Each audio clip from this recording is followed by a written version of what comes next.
Welcome, everyone. This is your friend, the DN What If, here with another exciting fanfiction.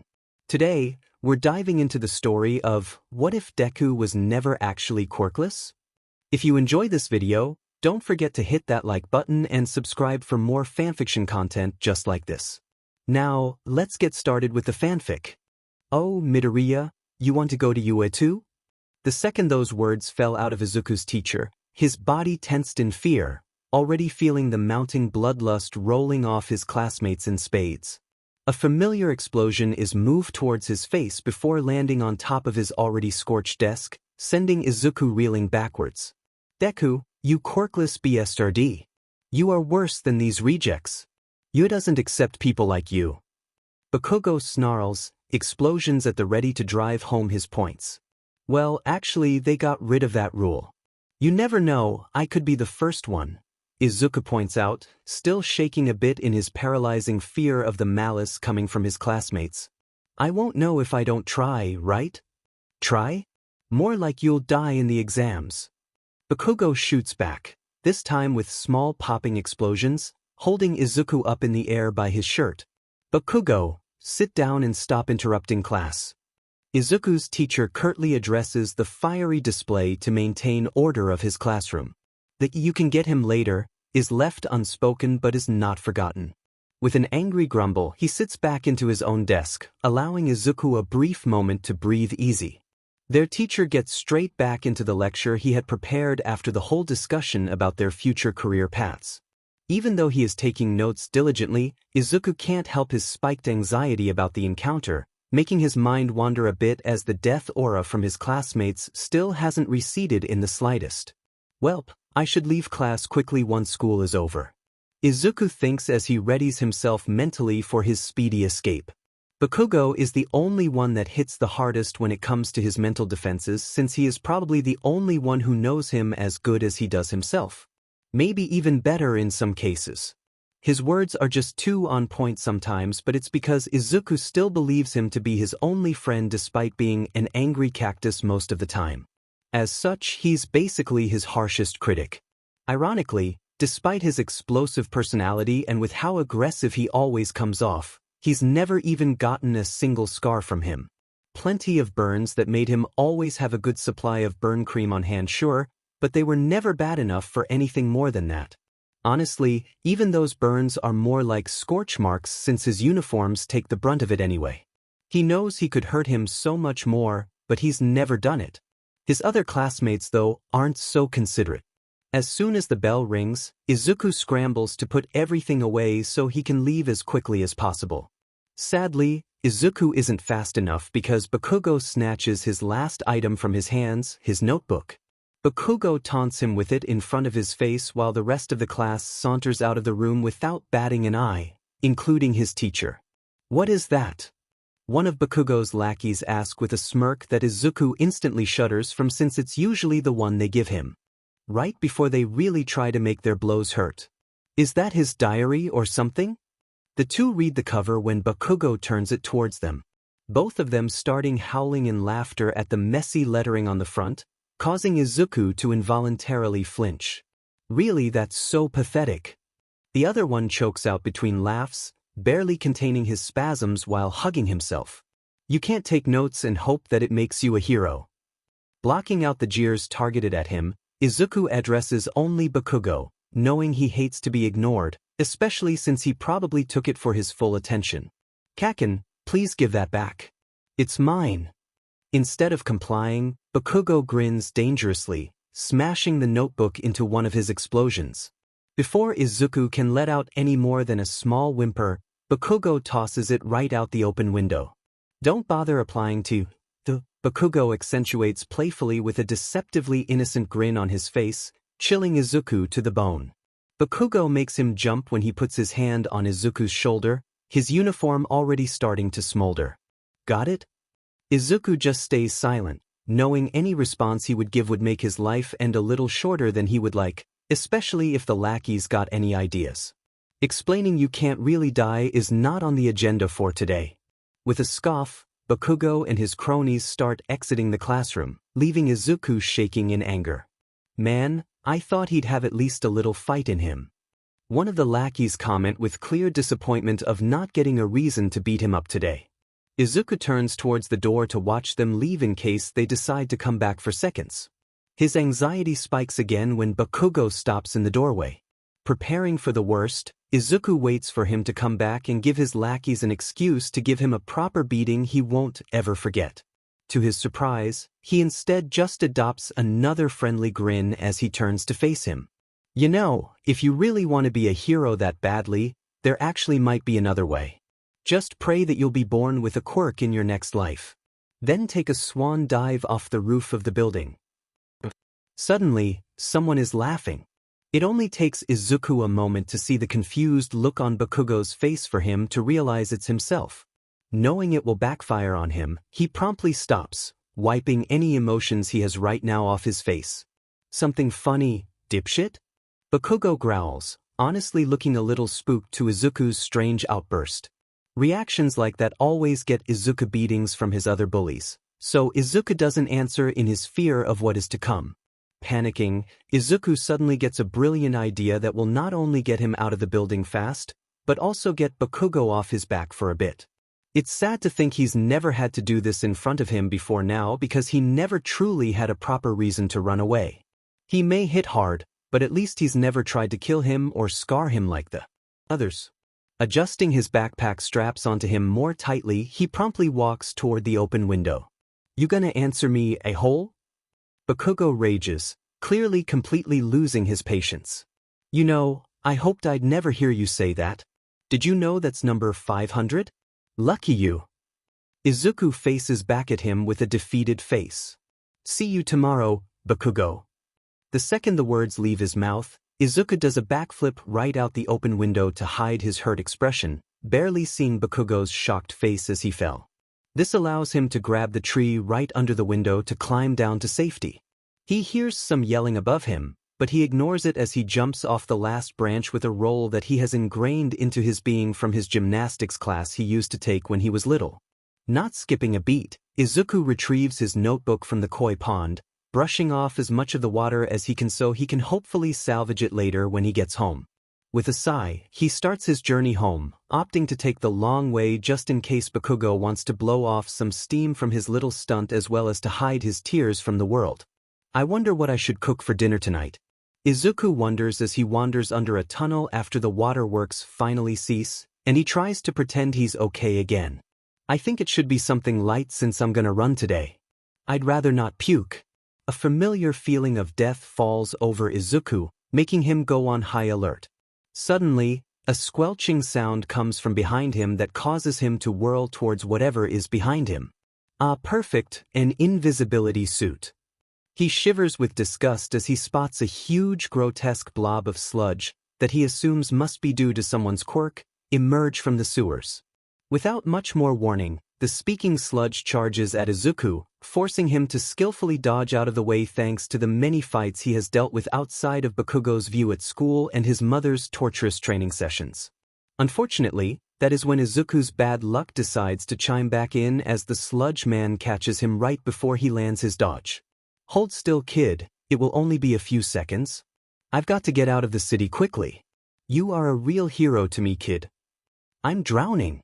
Izuku screams internally as the sludge pours down his throat, choking him as his hands scrap at the villain's gelatinous body. I can't breathe. Please, someone. Texas smash. Izuku only feels an immense pressure of wind blows straight past him before his vision clouds to black. A slapping sensation on Izuku's cheek is what finally rouses him from his involuntary slumber. Izuku immediately jumps back in both surprise and sheer delight at the sight of his favorite hero, All Might. All Might starts chuckling before monologuing, something that passes right over his huge fanboy freakout happening within his mind. When he snaps out of it, he immediately grabs his backpack to get his notebook. Please, All Might, would you? Izuku opens his notebook to the next page only to find All Might's signature already staring him back in the face. He already signed it. Oh gosh, All Might. Thank you so much. Izuku beams, causing his idol to give him a thumbs up in response. He slips his notebook back into his bag quickly before preparing for a question he has always wanted to ask him. Alright, step back. I'm taking off. All Might declares as he prepares for his jump. Wait, I have... Izuku starts but quickly realizes his pleas are going on deaf ears. I have to know. Without thinking through about the consequences, Izuku grabs onto All Might just as he takes off. Hey, let go, kid. I love all of my fans, but this is too much. All Might protests as he tries to remove Izuku from his legs. I can't. If I let go now, I'll fall. Izuku barely gets out, the wind blowing strongly against his face. Oh, right. All Might ceases his attempt to remove him from his person, and waits till they land on a building before getting straight into lecturing the eager young man. Look, kid, that was really reckless. Bang on the door for a little bit. Someone will come for you. All Might explains as he starts towards the railing to take off once again to take the villain to the police station. Wait, I have a... No, I can't wait. All Might declares, sounding clearly a little ticked off to Izuku. Please, I have to know. He pleads. Just one question. Please, sir. Izuku looks at the ground, hoping his idol will at least hear him out before he leaves. Ever since I was little, I've always wanted to be a hero. Saving people with a smile, it's my dream to save those who need it most. Those who are forgotten.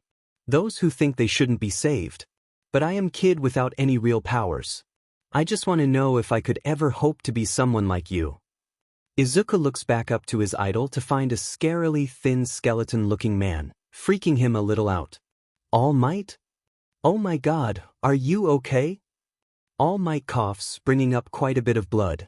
Izuku immediately rips his backpack off and takes out his emergency first aid kit that he always carries with him ever since the start of middle school when things got more intense.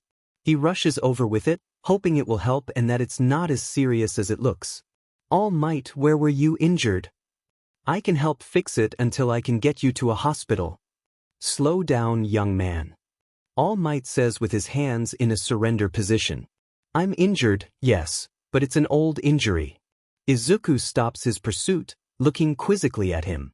All Might sighs before lifting his shirt, revealing a terrible patchwork reminiscent of an old injury that causes Izuku to wince. Doesn't look pretty, does it? I got this beauty fighting a villain about 5 years ago. 5 years ago? He asks skeptically. But there's no way Toxic Chainsaw did that, right?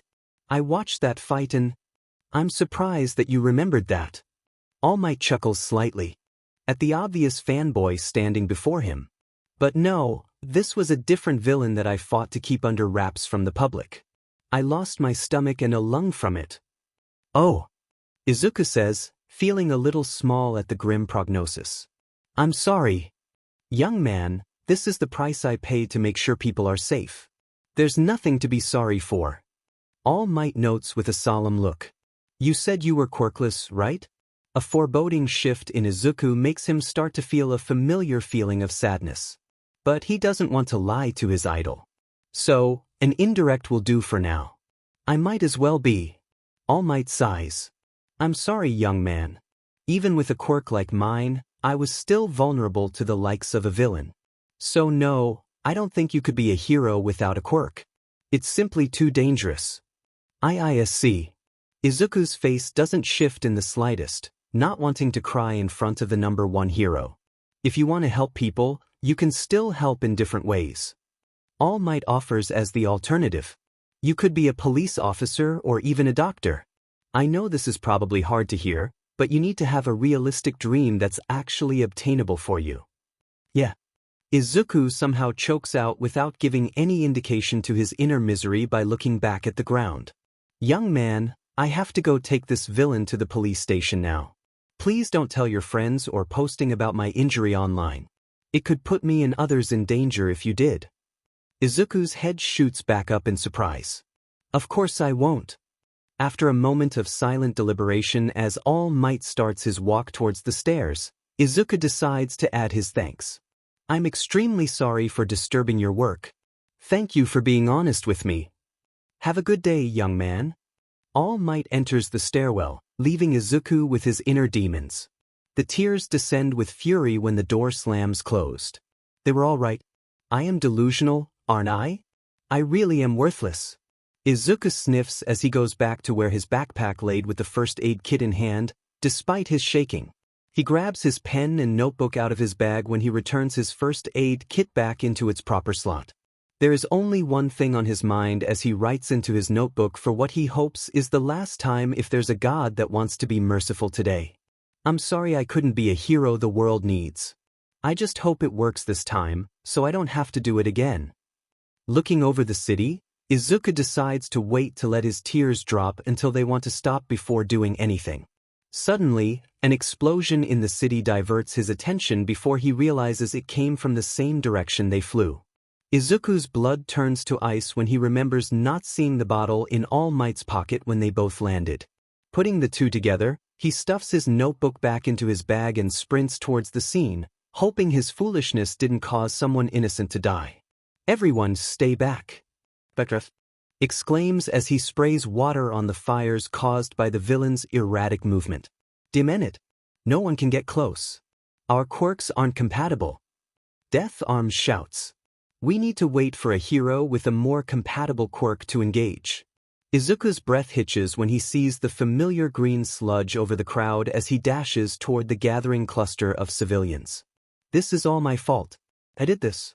He moves closer into the crowd to get a better look at who might be potentially trapped in the monster. The second Izuku sees red eyes staring back at him, begging for help, he shoots forward just as the first feeling of death washes over him. Kid, what are you doing? A hero shouts at him when Izuku jumps straight over the water barrier with a simple flip. Not stopping for a moment, he sprints towards his trapped childhood friend as another wave of death comes over him. I can't let him die. I can't let anyone die. I refuse to let anyone die. Seeing a broken pipe on the ground, Izuku quickly picks it up on his way towards the villain. Once he's close enough to the villain after dodging multiple explosions, Izuku throws his book bag towards the villain's eyes, hitting them true, causing Bakugo to be able to breathe once again. Please work. Hey Dewai slime boy. You miss me? Izuku sasses to keep the villain focused on him instead of trying to suffocate Bakugo again. Deku, you bastard. What the F are you doing here?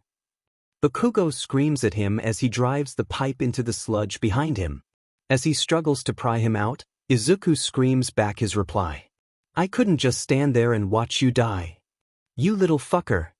The villain rages with a howl of pain from his eyes being poked out basically by his backpack. I'll kill you for that, you little sheet. The sludge villain raises his arm, but it causes Bakugo to slip out of his hold, making him tumble to the ground. Wasting no time, Izuku grabs his friend and throws him behind him before he can do anything for himself.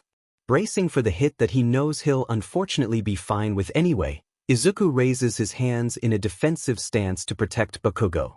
But the hit never comes, making Izuku open his eyes once again to see what happened. You know, I'm pretty pathetic. All Might booms beside him. A hero never backs down, regardless of the risks. Detroit Smash. With a raised arm, he throws his punch forward to blast villain away. Izuku braces for the wind pressure, protecting his friend behind him as it knocks him down to his knees. He stares up in awe as the clouds darken above, causing rain to start drizzling. Tears of relief trail down Izuku's face, hidden by the rain coming down. Everyone is okay. Kid, you shouldn't have run out there alone. Backdraft scolds Izuku angrily. I'm glad you didn't use your quirk back there, but you could have been seriously injured. You could be a great hero, but you can't just run into situations like that right now. Izuku flinches at the mention of having a quirk as it really doesn't matter to him anymore. I'm sorry sir, but I don't. Deku doesn't FNG have a quirk. Bakugo scoffs after hearing the offhand comment for him. Izuku's gaze drops to the ground after giving a simple nod despite it not really being the truth, already knowing exactly what will come out of the heroes' mouths after hearing that. Are you serious? Death Arms yells in surprise. Are you suicidal, kid? You could have died back there. Even if I was, you really think anyone would care about another dead quirkless kid anyway? No one would even miss me if I kicked it back there. At least I didn't stand by like all of you and watch him slowly die because you didn't have the right quirk. I may have made things worse, but at least I tried to do something. Izuku sasses, not realizing the camera was still rolling from the reporters near him. You didn't do anything but stand back to keep people away and watch the show. He could have died if he didn't breathe soon regardless of a quirk. So, why didn't you help him with at least that? The second Izuku regains control over his panicked breathing, he looks over the heroes' faces to search for something. Anything that would make him feel better about what happened. But only disappointment stares back at him while tears start to drench his face as he doesn't see anything like regret in their eyes. Why don't any of you care? Izuku doesn't wait for an answer as he dashes away, leaving a bad taste in his mouth as the heroes just gape at him like he kicked a puppy. He makes his way home as fast as he can, never bringing his gaze off the ground once since the lecture. I guess I should get back to giving up. Izuku notes depressingly as he starts to slow down. Not like they would spend any of their precious time to even go after him anyway, even though he was basically shouting how bad off he was. Screaming for help, but like normal, nobody came to help him. Pulling out his notebook, he turns to his last page. Tears form in his eyes looking over the desperate scratches of his writing.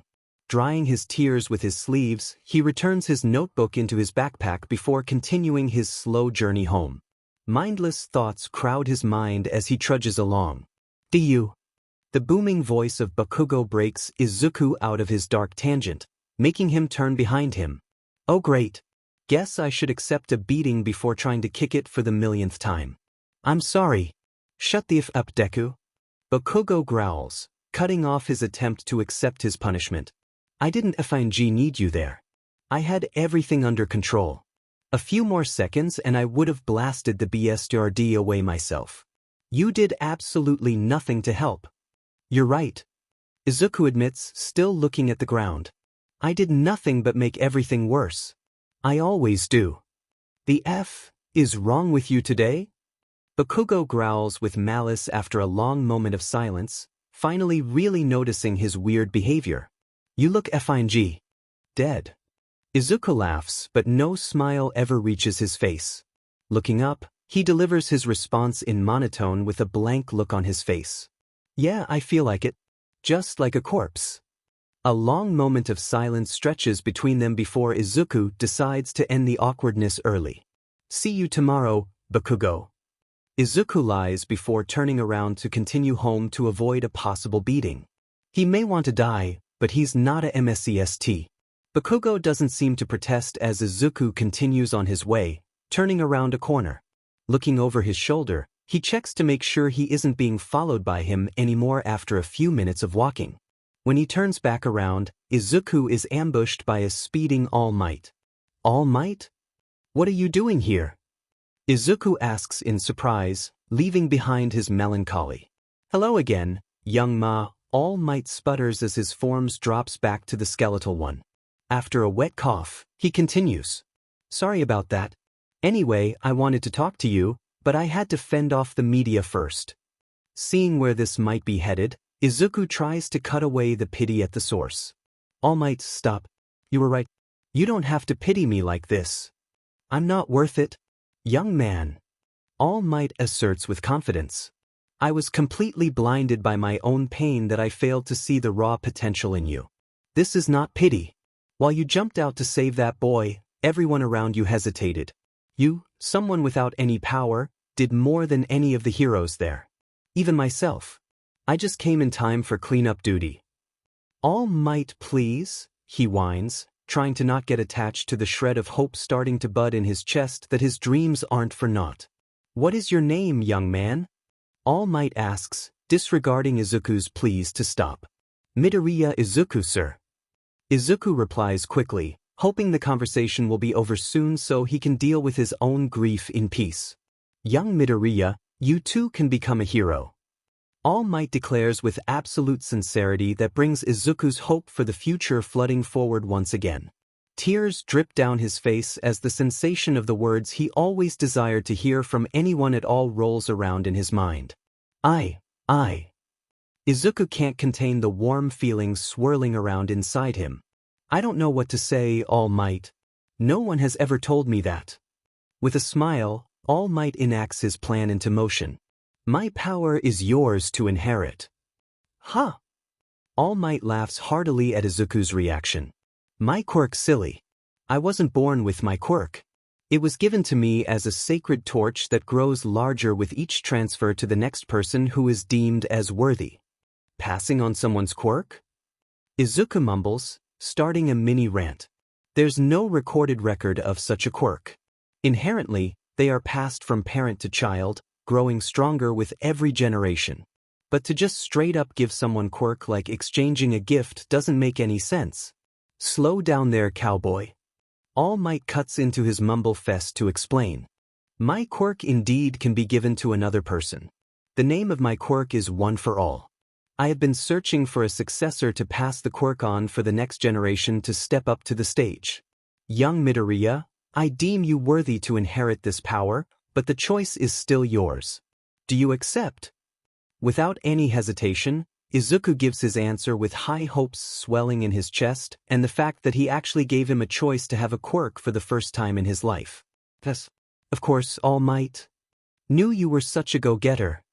All Might chuckles to himself as if there was an inside joke or something. Well, I don't want to keep you too long from your parents. They must be really worried about you given how late in the day it is now. Let me give you my number and I will give you more details tomorrow.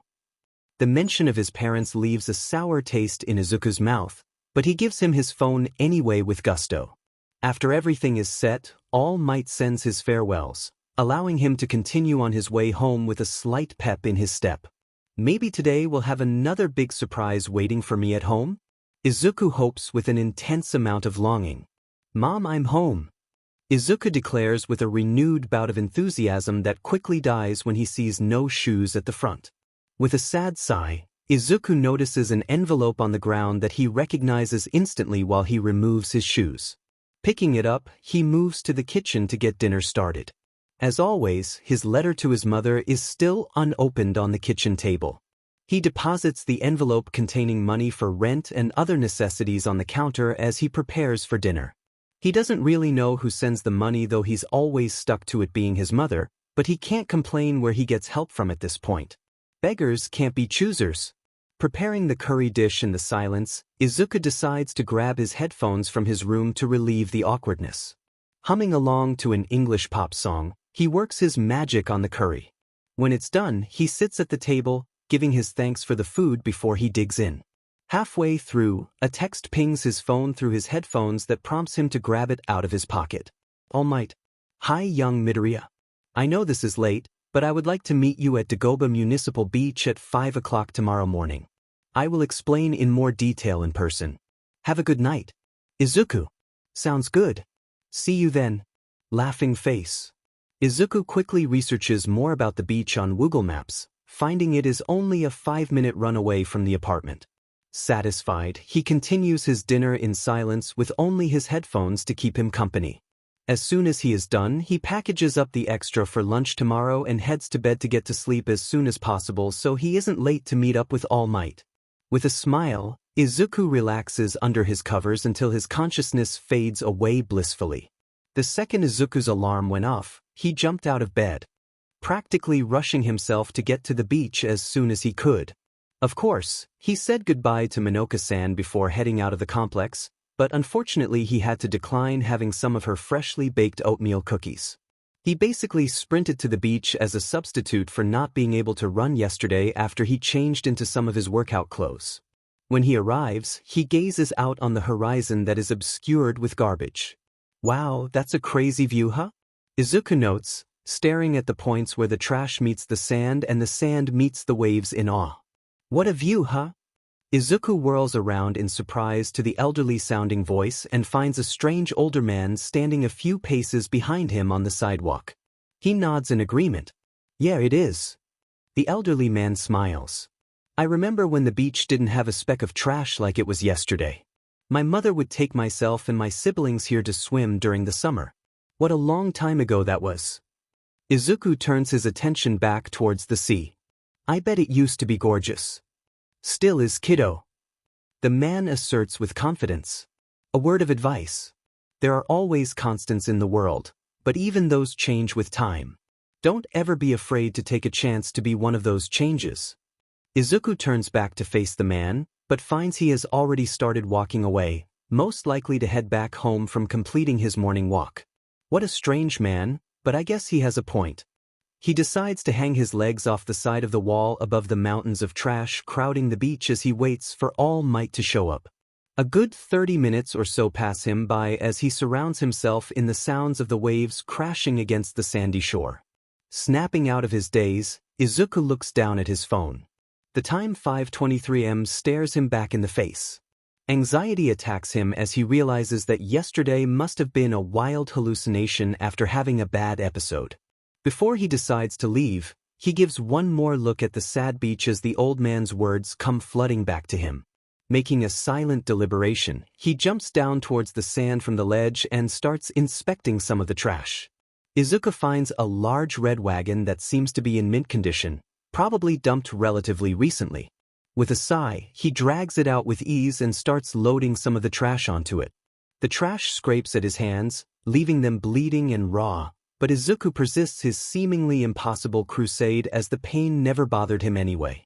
Even if nothing comes of this, at least maybe I could make one person happy.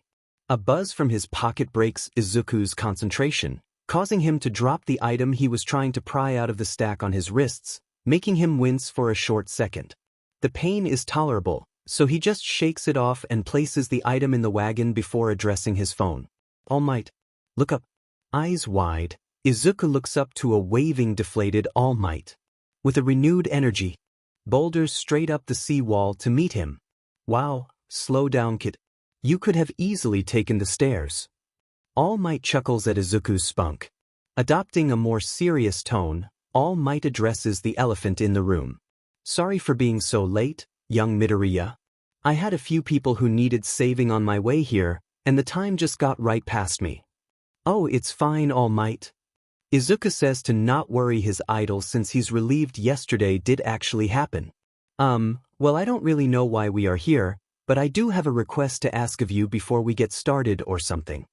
All Might looks quizzically at him before trying to see what his successor is talking about. What can I help with, my boy? Izuku fidgets for a minute before giving his reply. Well, I was hoping that I could try to clean up the beach in my spare time. I know it might be impossible to do, but I still want to try. I met an old man earlier who talked to me about his childhood and the time he spent here. I kinda wanted to help him see what he remembered for myself, so I'm sorry if my request seems a little selfish. All Might straight up started laughing happily, causing him to look up at his idol with a strained, puzzled look. You really are ahead of the game even before I got here, aren't you? Sir? Izuku asks, unsure what he means by that. All Might clears his throat before continuing to explain his reasoning.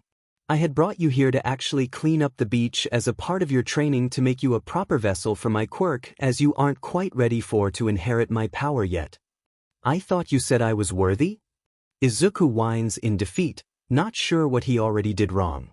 Indeed, you are young man. More so now than I thought yesterday even. All Might booms with confidence. But my quirk has a harsh backlash that will literally send your limbs shooting straight off your body if you aren't properly prepared for it. Thus, this is where the cleaning of the beach comes into play. Oh, I see. Izuku perks up after wincing at the violent description. So, this will be like an intense boot camp, right? Correct. You are certainly a sharp one. All Might grins. Not only that, but you seem to have already got started without my instructions guiding you. Oh, well, to be fair, it was the old man that I met that spurred me to start working on it. Izuku mumbles as he blushes in embarrassment. I actually thought you'd forgot or something, so I decided to just do it anyway. I felt like if I could make at least one person happy today, I would feel a little better about you ditching me. Sorry for doubting you. All Might simply shakes his head. No need to apologize. You bleeding heart. I was late, so the fault is all mine. Anyway, now that we have that out of the way, I have something to give you. All Might reaches into one of his pockets in his baggy pants and procures a stack of papers. I have no doubt that you want to apply to UA, right? Of course. It's the best hero school in the area. Plus, you are an alumnus. It's been my dream to attend UA since I was little. Izuku accentuates excitedly before ranting. I have 10 months before the entrance exam, so I really need to get a move on. I technically have already been preparing for it with my own training and stuff, but I don't think it will be anywhere close to whatever we will do. Easy there, partner. All Might tries to calm the easily excitable teenager before handing Izuku the papers he was holding onto. This is my American dream plan, to get you whipped into shape just in time for the entrance exam. But this is not going to be a cakewalk as it will be extremely tough and demanding. Izuku nods as he looks over the front page of the schedule, noting how basic the plan is in his honest opinion compared to his own schedule. Not trying to be rude, he brightens up with a smile. Wow, this is really extensive, but it seems doable as long as I stick to it. Giving him a moment to review the schedule, All Might chimes back in with an inquiry of his own. Say, young Midoriya, I have couple questions for you that's been on my mind. Izuku looks up from his deep thoughts on the content of the pages. Yeah, All Might. I was wondering what type of training you've done. You did a skillful flip when you attempted to save your friend and just now you scaled the wall with relative ease. Oh. Izuku brightens up at his mentor's observation as it's not the dreaded question he thought he'd ask. I took gymnastics and self-defense classes when I was younger. I also do my own endurance training with running, but other than that stuff, I really haven't done much. That's pretty impressive. All Might notes. I have one more though. Izuku's heart drops as he has idea of what he's going to ask. You said you might as well be quirkless when we met. What did you mean by that? Izuku lies to not let anyone know about it. Not that they would believe him anyway. I don't know what my quirk is, sir. No one could figure it out, so they deemed me quirkless even though they think it's dormant or just not noticeable. It's totally possible I just don't have one, but I don't know if I will ever know for certain. One doctor said I was completely quirkless while another told me it's possible it's a dormant quirk. I don't really know who to believe honestly. All Might's face drops. I see. Not that that is a problem, I'm just sorry you don't know. Well, I don't want to keep you for too long now as you should have school today. Ah. Izuku whips out his phone as he panics a little at the time. Sorry All Might. I've got to run, or I will be late. I will see you this afternoon then. Yup, you really are a quick learner. All Might waves goodbye as Izuku starts his brisk jog back in the direction to his apartment to get ready for school. Izuku barely makes it to his class before the bell rings for homeroom. With bandages on his hands covering up the deep bruises his wrists because of that morning, he sits down in his desk for class to start in his seat. Out of the corner of his eye, Izuku notices Bakugo staring at him intensely, but he tries not to call him out on it or draw any attention to him doing so because yesterday really hurt him. Taking notes in class becomes increasingly difficult as class moves along, but Izuku doesn't despair too much as he is still able to write fast enough despite the soreness in his wrists. When lunch comes, he tries to make his way out of the room to get away from the staring Bakugo has afforded him for much of the class PRD. Just as he is leaving the room, Izuku is forcefully turned around to see red eyes meet his green. What the F happened to your hands? Bakugo questions with his eyes narrowed in contemplation as he lifts Izuku's sleeves to get a better look at his injured hands, obviously noting the darkness below. Izuku panics a bit at the question and tries to cover it up by not being too specific with his lie. I just cut my hands on some broken glass. Sorry. You are a shitty liar, Deku. Bakugo growls angrily. Tell me the FNG truth. I think I hear Sensei calling my name. Izuku deflects as he breaks out of Bakugo's grip to go hide in the courtyard for lunch. Thankfully, Bakugo doesn't follow him, allowing the rest of the day to pass without any incident. Strangely, Bakugo doesn't question him further or even confronts him at all after class ends for the day. Not wanting to question the current silent treatment he is being given, Izuku heads home to start his training with All Might. 10 grueling months fly by Izuku as he continues his training with cleaning up the beach. He also had mixed in his analysis of what the entrance exam would be. Robots again to Izuku's dismay, but he already had a plan to deal with that in the form of his multi-tool pocket knife that he was going to bring. He even got it registered as a support item and everything so he wouldn't be accused of cheating or anything. He could have made some more stuff like from his vigilante days, but he didn't think it was necessary. Plus, he didn't want the judges saying he was cheating. After all, who's going to get mad at a kid literally bringing a knife to a robot fight? The sunrise was just starting as Izuku places the last piece of trash onto the moving truck to be hauled away. Wiping off the sweat on his brow, he looks back towards the beach to view the results of his hard work these past months. It's just like I remember. The familiar voice causes Izuku's current exhaustion to drop away as he turns to face the elderly man from so many months ago. There are tears in his eyes, causing Izuku's heart to swell in pride for helping him rekindle with something from his childhood. Yeah, you were right. It really is gorgeous. Thank you, young man. The elderly man replies after drying off his happy tears on his sleeve. You are my hero. Izuku blushes really hard as no one has ever told him that before. Oh, it was nothing really. Don't sell yourself short. It's an incredible feat. The man nods before fishing into his pocket for something. When I told my wife about you cleaning up the beach, she insisted I give you this when you finished. I hope it gives you luck to find the happiness in life that you deserve. The man opens his hand revealing a good luck charm made of beautiful strawberry conch shells with a small pink starfish on the end. Izuku accepts the gift with a happy gleam in his eyes. Thank you, you didn't have to. The elderly man laughs at Izuku's humbleness. Neither did you, but here we are. Izuku joins in on the laugh as the two of them watches the sun fully rises above the horizon for the first time in a long while on clean white sand.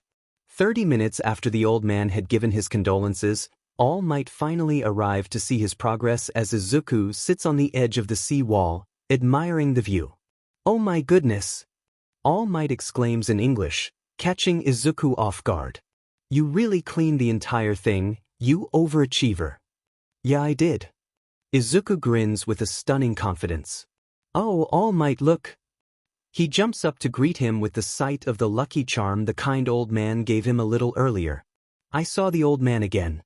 He gave me this as his thanks for cleaning up the beach. He was really happy about it. I'm really glad I could see his smile. All Might gives him a beaming smile at the sight of the charm. Make sure to treasure it. Gifts like those come in few numbers, believe it or not. Izuku nods enthusiastically. I will. Let's take a quick walk on the beach. All Might directs as he heads for the stairs. Izuku simply jumps off the seawall and joins him at the bottom of the stairwell as they head onto the beach.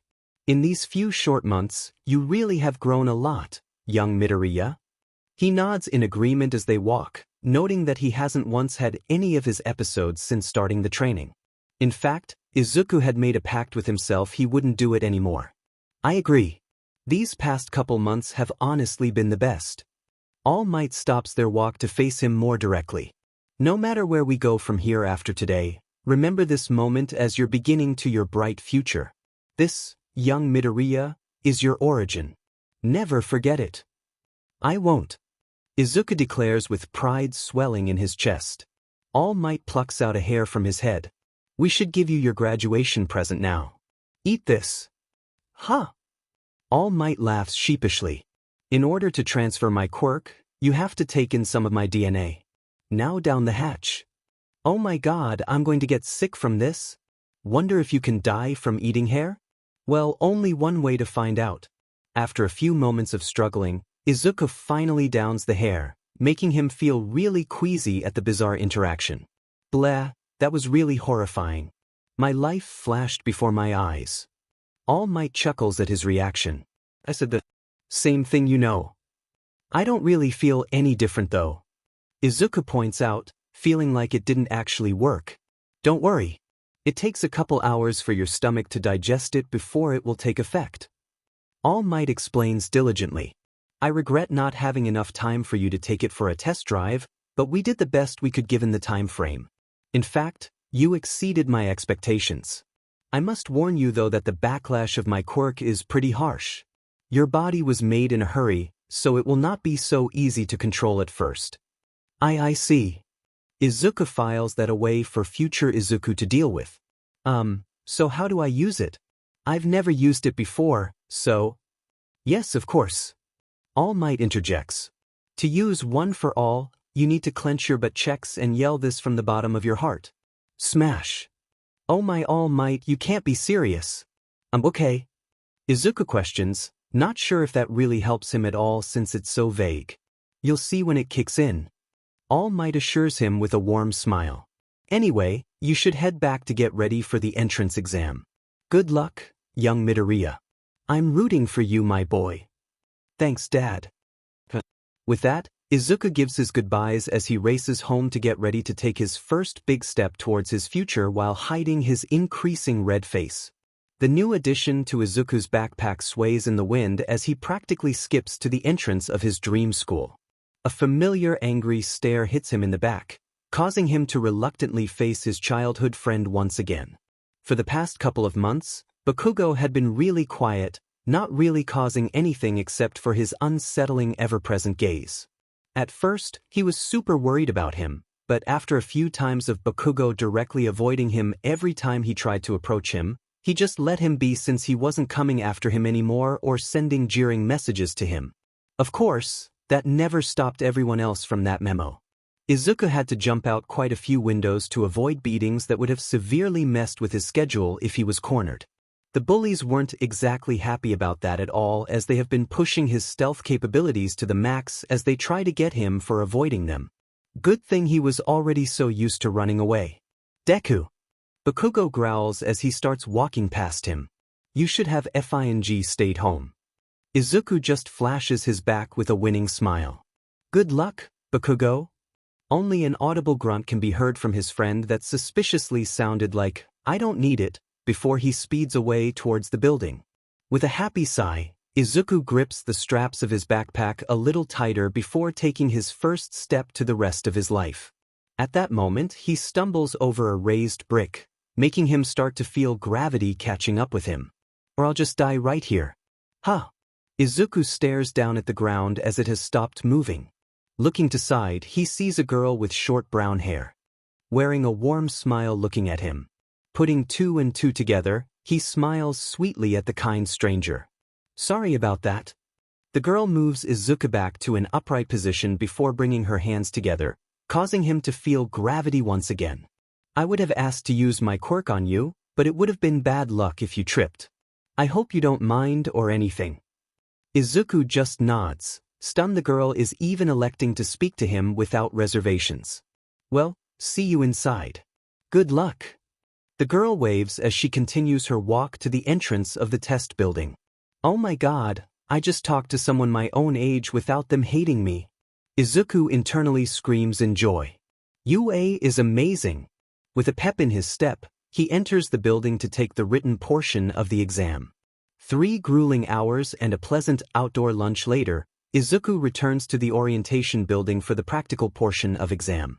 Reluctantly, Izuku sits next to Bakugo as it is his assigned seat in the large auditorium. Sneaking a quick glance at his childhood friend's battle location card, Izuku breathes an internal sigh of relief that they are at 2 completely different test sites. Maybe God doesn't hate me completely. Before Izuku can do much of anything else to mentally prepare himself for the trial ahead, Present Mike appears on stage in dramatic fashion, causing Izuku to fanboy incessantly out loud in a mumbled rant. Are you ready? Tough crowd, huh? Let me hear a yeah. Izuku is about to shout out his support to his favorite radio show host as he's basically his spirit animal, but ultimately stops in his tracks when no one seems to want to join in for the second time. Instead, he looks down at the paper that is handed to him by the person next to him for more information on the exam. Robots were a given, but details are important. Let's get this show on the road then. Present Mike shouts, bringing Izuku's attention back to the stage. He listens as the hero drones on about the parameters of the exam, going over the point system that brings his focus back on the paper that shows 4 robots instead of 3, leading him to one conclusion. The 4th robot must be an obstacle then. Izuku mumbles. He's probably worth. Tester, what's your question, listener? Present Mike breaks Izuku's rant to see a standing blue-haired boy with glasses. You have described that there are 3 robots in this exam, but on the paper you have procured for us, it shows 4. If this is a mistake, this shows poorly on UA's prestige as a top institution. Also, you with the curly hair. The blue hair boy points straight at Izuku, making him shrink in on himself at the attention being drawn to him. You have been mumbling the entire time. If you can't take this seriously, you should leave. You are distracting those of us who are taking this seriously. Izuku gives a slight whimpering sound at being called out as he didn't realize he was mumbling, but just tries to ignore all of the attention that is directed to him now with the not-so-subtle snickers directed his way. Nice observation, listener. Present Mike praises, diverting everyone's attention back to the presentation. The fourth robot is worth 0 points. It's an obstacle you should avoid at all costs as there is no merit to engage it. The blue hair boy bows formally at Present Mic's explanation before taking his seat once again. Thank you very much for your clarification. The rest of the explanation just goes over Izuku's head as he tries not to cry from embarrassment by being called out in such a huge auditorium. The journey over to his testing site is quick, but his nerves are making him quake in anticipation for what is next to come. Taking a deep breath to calm himself, he looks over his fellow competitors standing with him. It's the nice girl. Izuku realizes when he sees the familiar brown hair peeking out from the crowd. I should really go over and thank her for. What are you doing? The blue-haired boy halts Izuku's journey over to the girl with a hand on his shoulder, making him flinch out of reflex. I just wanted to. Izuku stutters out while trying to maintain his composure, still rattled by the foreign hand on his shoulder. You were going to distract that girl, weren't you? The blue-haired boy's eyes accuse Izuku in frustration. Can't you see she is trying to concentrate for the trial ahead? Sorry, but could Wivey please? Izuku stammers, his breath starting to rack his body in panic since the stranger's hand is still on his shoulder. And begin. Present Mike booms over the intercom, giving him the perfect excuse to dart away from the boy towards the mock city. Letting his panic fuel his legs, Izuku begins to sprint away from the awkward encounter, now alert to any enemies that may be lurking around him while his peers stare awkwardly up at their proctor. Breathe, Izuku. He instructs himself as he runs. Everything is fine. Just focus. Izuku pulls out his multi-tool, quickly switching its mode to a screwdriver. It doesn't take long for him to spot a simple one-pointer. Dodging between its swipes, he scans the robot for the security panel he may or may not have hacked UA servers to learn about so he can deactivate it. It's not his fault there's literally nothing in the rules for the exam never said you couldn't, unlike the written exam. Plus, the server was separate from the other stuff on campus suspiciously, almost like it was supposed to be exploited by the examinees. It never said where the panels were located, of course, but it sure was detailed in what the wires inside did. Like hell he won't abuse the crap out of that. Izuku finally spots it right behind the base of the neck, making him grin as he rolls underneath the robot when it comes after him again with a left hook. Jumping up, he straddles the neck of the machine as he takes off the panel. Ripping out the right wires, he jumps off right as the robot starts combusting. Alright. Izuku cheers as he rushes to find the next robot. Let's get this party started. That explosive kid is going pretty hard, isn't he? Nemuri admits with a mischievous look on her face as Bakugo soars from opponent to opponent. My bet is that he's going to take the top spot. He seems like he has a temper though. Shoyuta grumbles looking over his profile on his personal portable screen for the test. You saw how he was screaming at the other candidates before the exam even started even though they were asking for it. We'll have to work on that. I wouldn't be so sure. Netsu notes as he sets down his tea as a green blur catches the mammal's gleaming eyes on the main screen. That green-haired child is currently going at the same pace as that boy. It's rather impressive considering what he's doing.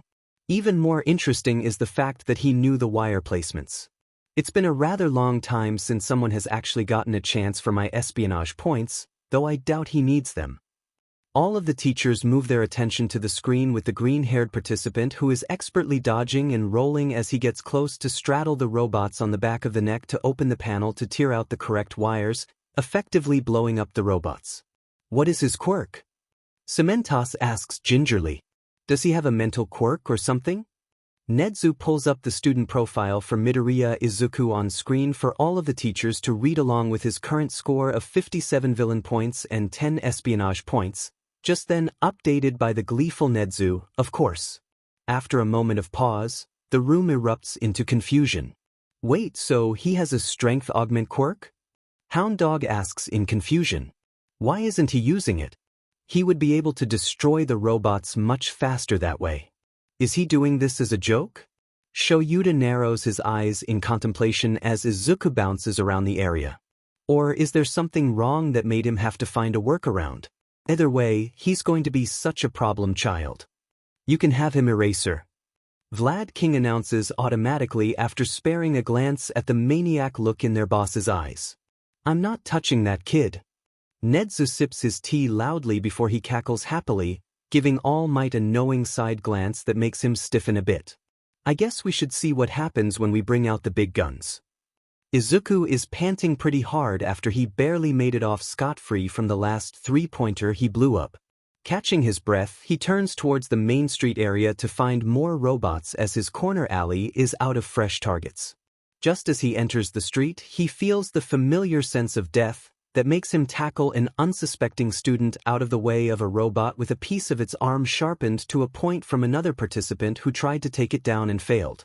Once safely out of harm's way, he helps the blonde kid up to his feet so they can continue their test. Sorry, are you? Okay. Never better. Thanks for the assist, Mon Amy. The flamboyant boy purrs as he blasts the robot in question away with a laser blast. Izuku simply nods as he returns to his original objective. A buzzer rings out in the metropolis for a 2-minute warning, making Izuku flinch violently to its harshness. Out of nowhere, a huge robot appears to his left, making him stare up at it in awe, leaving behind his previous train of thought. Seriously, are they trying to kill us? Isn't that just a little too big? Shaking his head to clear it, he turns to the right to avoid the monstrosity until the familiar feeling of death washes over him, making him instantly start sprinting towards the robot, knowing someone could be dying soon if he's not quick enough to save them. Please, let me make it in time. As contestants rush past him, the smoke has started to clear, making the person making his quirk go off visible to him. It's the nice person.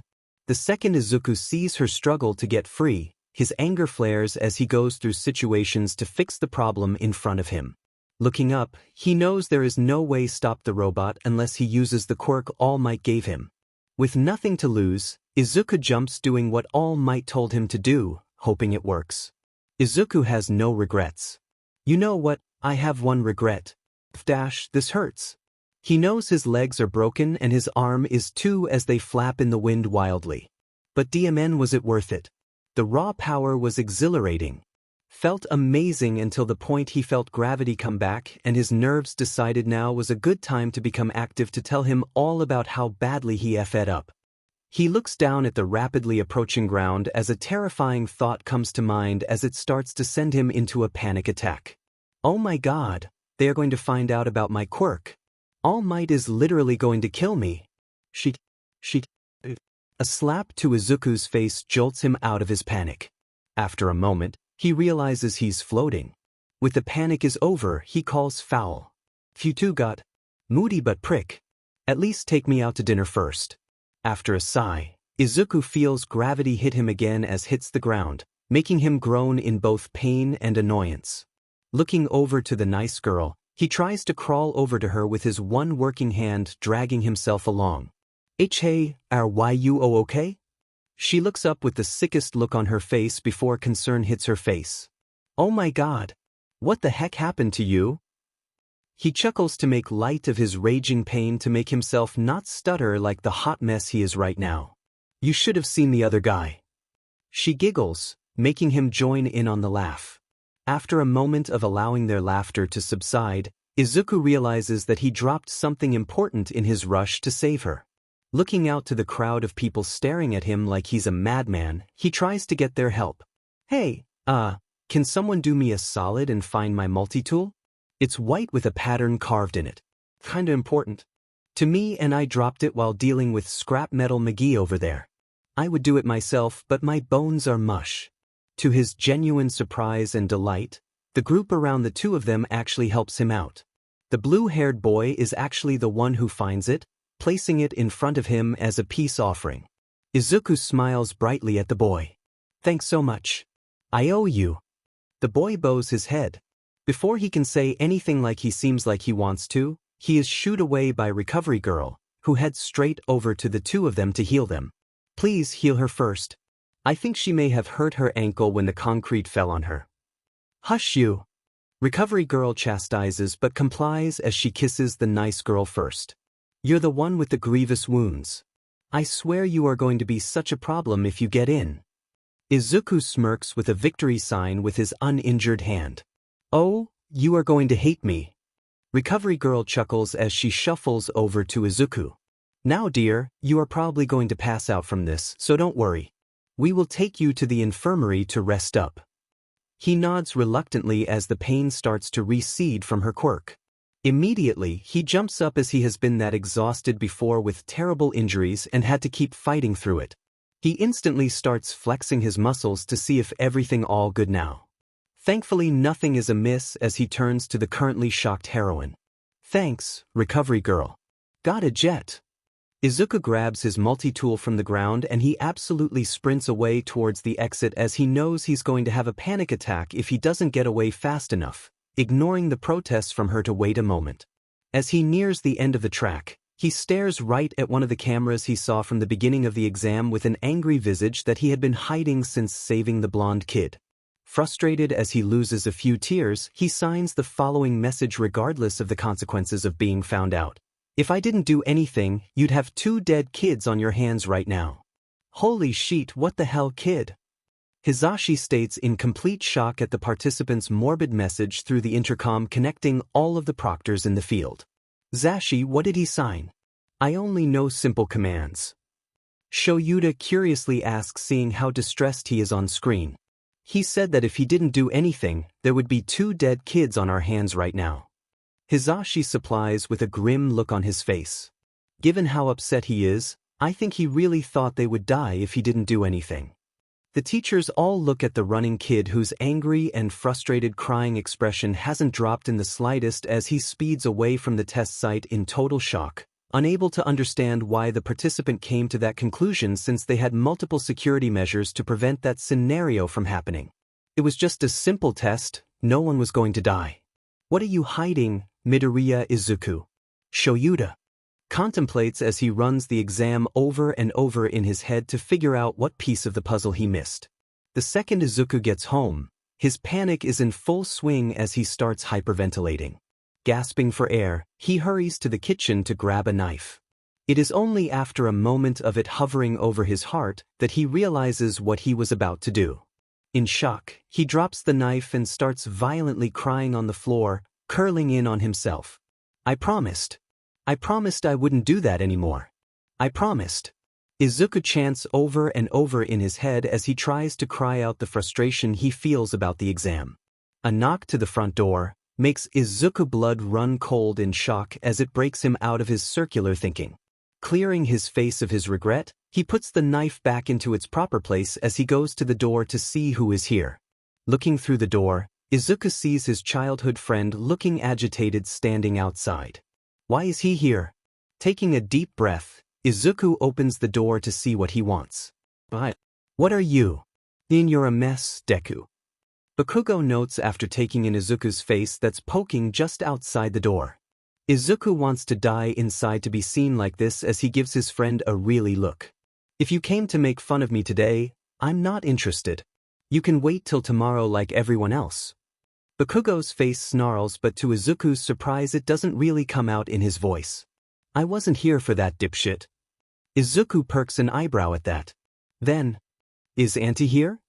Bakugo whispers nervously, making Izuku panic a bit, but it doesn't transfer to his face. No, Mom's not here right now. Izuku states as if it's normal to not arouse suspicion. Okay. Bakugo looks like he's contemplating something before returning to Izuku's puzzled gaze. Can I come inside? We need to talk. Look, if this is about the test, I'm sorry for taking it, but I had to. Izuku asserts with a hidden sad gaze that he almost let 2 people die, secretly happy he knows he passed and he's going to be a hero. Bakugo scowls more like a pout but ignores Izuku's admission. Deku, if you don't let me in, that's fine. I don't care. I just wanted to say something that I've had on my mind for a while. Izuku looks at his childhood friend with intrigue, giving him room to continue. I felt shitty about it ever since I've said it. I just wanted to say I didn't mean it. Realizing what he's talking about, Izuku simply nods as he knows Bakugo doesn't do apologies, nor does he want pity. The fact he came to do this shows how much he's grown, and it makes Izuku feel a little better about them. Maybe they can start being friends again. Okay, Kaken. Bakugo eyes widen at the familiar nickname being said for the first time in months. Once he regains his emotions, he resumes his normal scowl. I'll be going then. Izuku feels compelled to tell him the truth right then as his childhood friend is walking away but decides rather to drop the hint as it's the safest option. Kaken, if I pass the exam, would you be mad at me? Bakugo hesitates from his escape from the apartment at the honest question. Looking at the ground, he gives his reply to his question. No. Izuku nods even though he knows he can't see him behind him. Thanks, Kaken. See you tomorrow. He can barely hear a reply as his childhood friend stalks off, leaving Izuku feeling a little better about the situation. Closing the door, he elects to have a movie night to distract himself and deal with things in the morning when he's more coherent and less emotional. Going to school the next day was painful. Izuku felt so distraught about almost breaking his promise that he slugs through his classes. He knows he would have survived it no sweat, but he promised that he would never do that again, especially since All Might put so much trust in him. The fact he almost did it makes him feel like he betrayed him and all the time they spent together over those 10 months. Putting it lightly, he's ashamed he even went back to his old self-destructive habits. Because of it, he avoids everyone, even Bakugo's worried glances at him. It isn't until Izuku is coming back from delivering papers to the teacher's lounge that a group of people confront him from behind him, dragging him into the nearest bathroom in his daze. Trying not to panic, he wipes his face of emotions and waits to find out what they want. How was the exam yesterday, Deku? A boy asks that Izuku doesn't really recognize off the top of his head. We are honestly surprised you even survived the test. But who are we kidding, you just chickened out, didn't you? Izuku waits for an opening to leave the room, not answering the question. After hearing all the shuffling in the room, he surmises there must be 5 people in the room, 3 in front of him that he can see and 2 behind. What do you want? Izuku asserts, keeping his voice firm despite his anxiety so that he can leave in one piece. The group snickers loudly as 2 of the people behind him grab him suddenly before he can react properly, making him struggle to get them off of him. Let me go. Nah, we just want to give you a post-exam reward. One of them chuckles darkly, making Izuku's blood run cold in terror as the feeling of death washes over him. After all, you worked so hard, right? You deserve it. Over and over again. Izuku is wheezing terribly, knowing for a fact his ribs are badly broken given the sharp pain from each ragged breath. Would you look at that? Another voice rings out in a sing-song way. Do you really still think you can be a hero if you can't even fight back? You're pigs. Izuku spits out some blood from his mouth, not bothering to answer the question as he knows they will actually kill him if he tells them he passed with flying colors, not even using his quirk for the villain points. Then everyone would know about his quirk and they wouldn't ever hold back again. I need to fight back. I feel like I'm dying. Izuku shudders in fear as he plans what to do to get out of this. They can't know. No one can. Oh, I have the best idea. A voice chirps. Almost as if they are on the same wavelength, they all whip out their phones as they continue their laughter. The one with dark hair chuckles dangerously as the death aura coming off of them flares. Take off his pants. We'll make his quirkless but useful for once. Make sure to squeal for us. Izuku's fury runs red as he struggles to kick them away as they grab at his pants, starting to touch him harshly in a place he doesn't want to think about. Stop. Stay away from me. The group suddenly stops their assault, looking almost as if they are in pain. Terror spreads across their faces, allowing him to kidney punch the ones holding him. They grunt in pain, allowing him to race out of the bathroom, only staying aware due to the pain. He only makes it a few steps out of the door before he stumbles into the wall. Wheezing harshly, Izuku struggles to keep walking towards the classroom, using the wall as a crutch. It doesn't take long for them to come barreling out of the bathroom cursing up a storm. What the F did you do, you worthless beefy? You should have stood there and took it up the butt instead of running away. One of the attackers roars as they pin Izuku to the ground. Pain shoots through Izuku's chest like he got stabbed through a lung, making him groan in pain. F you. Izuku chokes out as blood treks up his throat and spills down his mouth. Get off me. What the F are you assholes doing? Bakugo's voice gives Izuku enough strength to gut check the person above him to get him off, but not enough to do much other than stagger to his feet. Izuku looks up with blurry eyes at Bakugo, barely seeing the anger rolling off him in spades. Stay away, Kaken, they'll hurt you too. The rest of the group barrels out of the bathroom with furious looks on their faces. You Quirkless bastard. You should have just stood there and took it.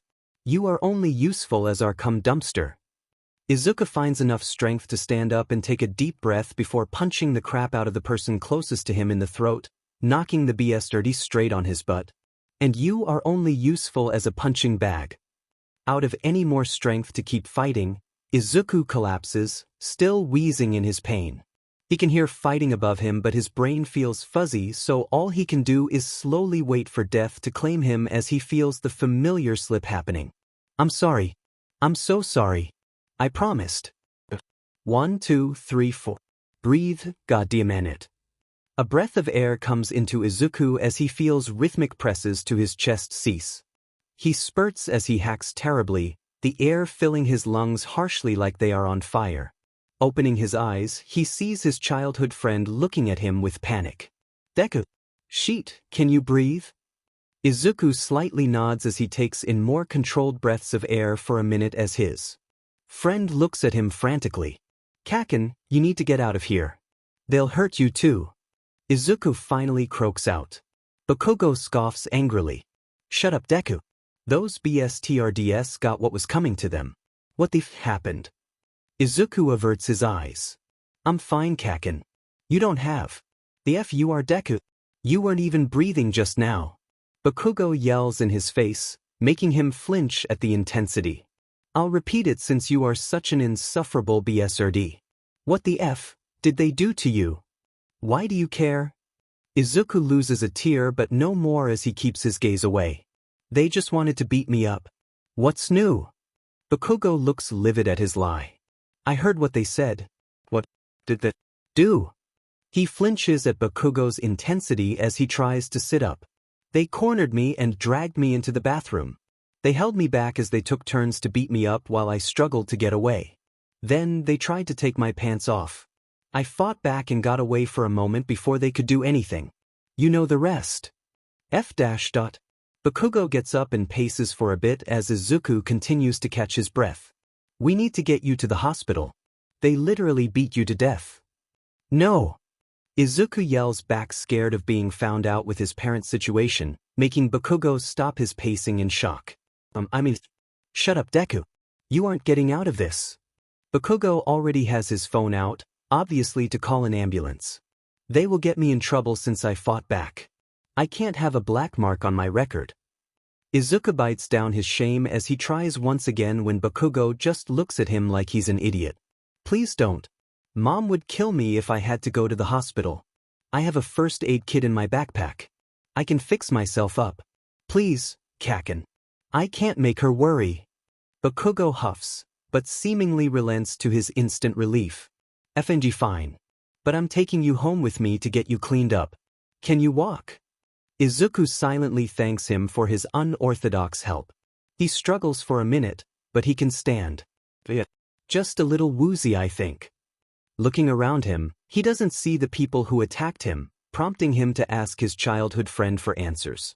Kaken? What? Bakugo growls as the two walk down the hallway towards their classroom. What happened to them? If they know what's good for them, home with their tails between their legs. Bakugo chuckles amused. Demon nerd, you sure clocked that one a-hole really good. Knocked the sheet out of him so bad they had to drag him away. I'm impressed. They deserve worse. Izuku burns with a disgusted look now that he has let what happened settle in his mind, making Bakugo flinch for a moment. Sorry. You aren't going to get in trouble, right? You worked really hard to get into UA, and I can't let you. Just shut up, Deku.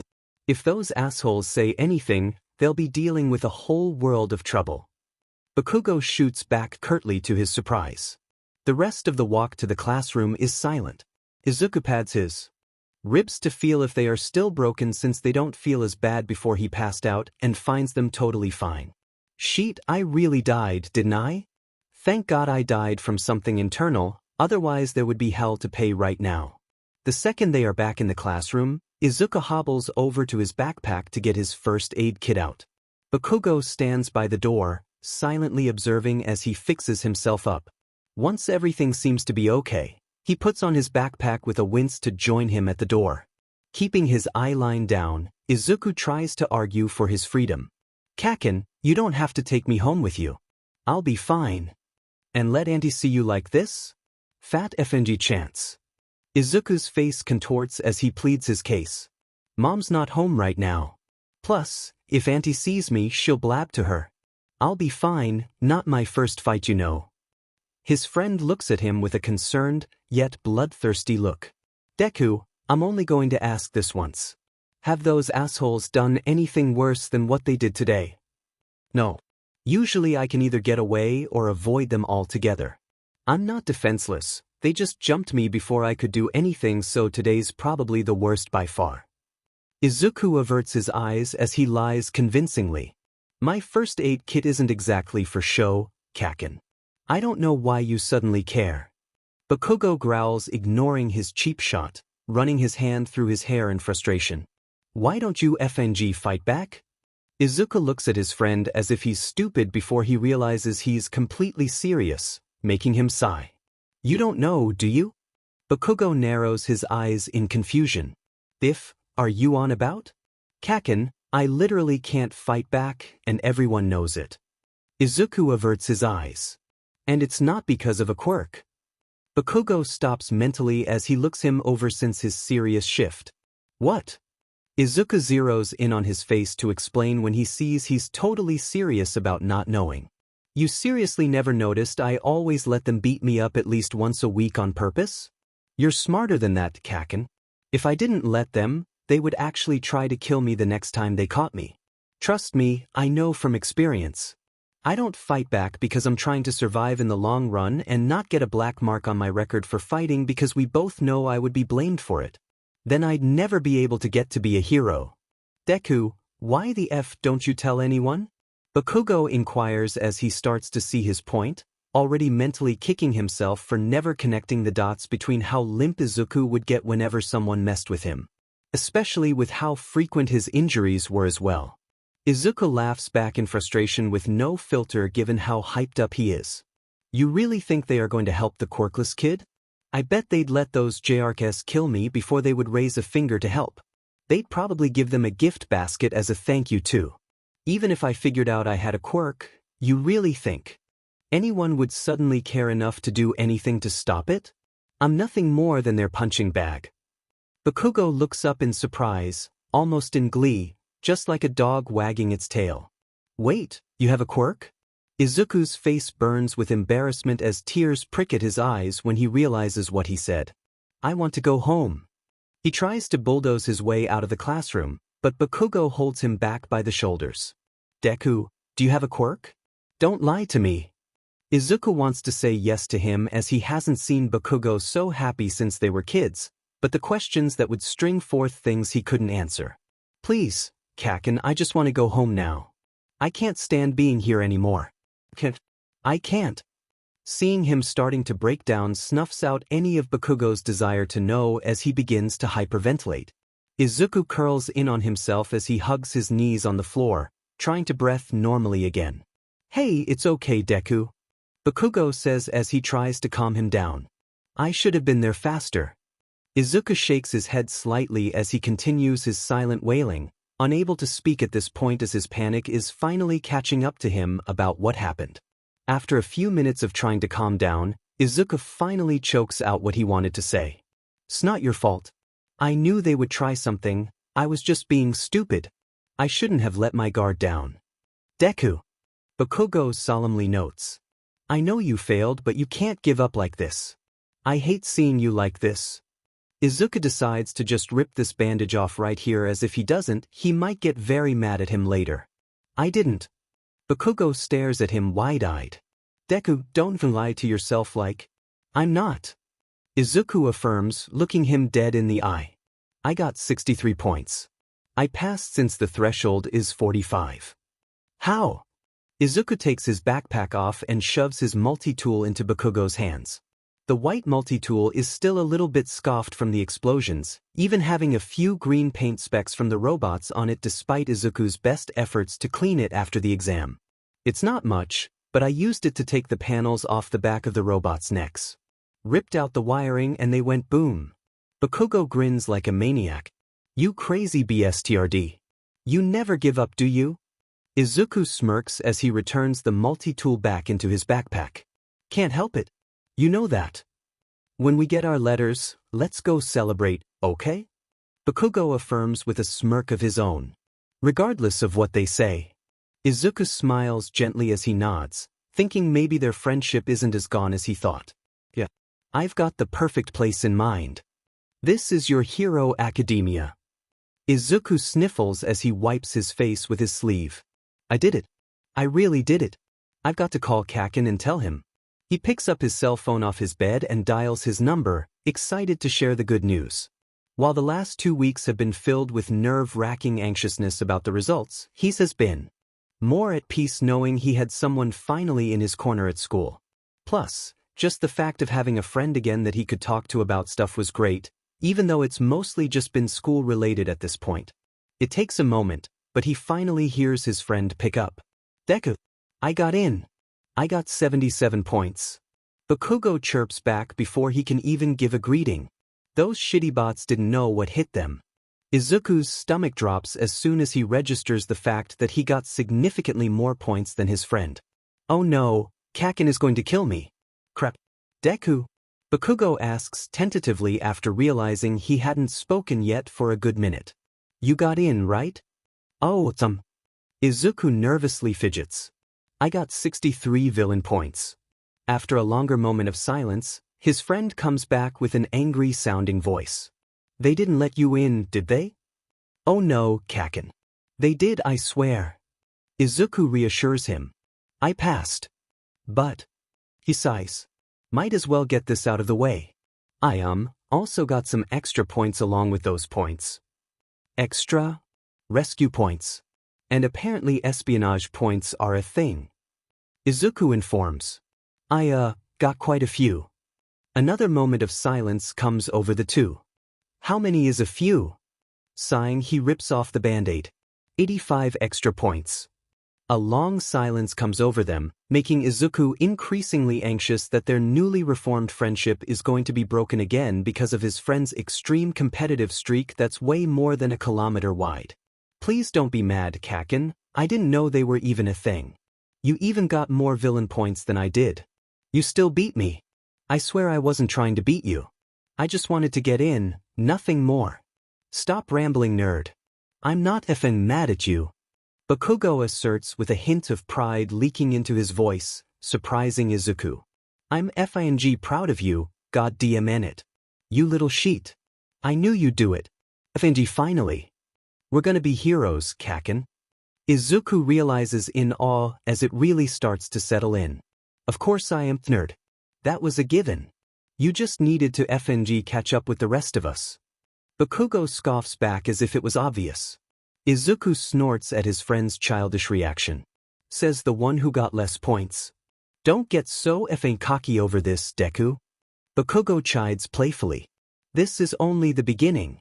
I'll beat your sorry but I'm going to be number one, don't you forget it. Izuku hums, not wanting to push his luck. So, do you want to meet at the ice cream place? Why the hell do you want to go to that dump? Bakugo asks with an annoyed tone. Izuku giggles. You'll see. Basically skipping with his ice cream, the two finally arrive at the edge of the beach. Bakugo gapes like a fish in surprise, almost dropping his cone. Holy F-, when did that happen? Surprise. Izuku smiles with a winning smile, spreading his arms out wide as if he's presenting the beach like it's his. Isn't it gorgeous? Yeah, let's get down there. Kinas. Enthusiastically as the two head towards the stairs. Like normal, Izuku jumps right off the sea wall, making Bakugo freak out for a moment. If nerd? You trying to kill yourself? Nope. If I was, I would have picked somewhere much higher. Izuku jokes that makes Bakugo stiffen a bit before he looks back up at his friend. I always do this. Bakugo raises an eyebrow at the word choice. Always? Yeah. Izuku tilts his head in confusion. Is that weird? Whatever.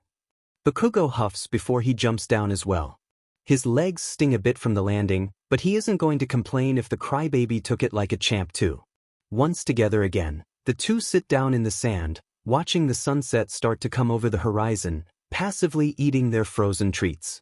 Putting the popsicle stick on the ground, Izuku hugs his knees as he sighs out loud at the sight before them.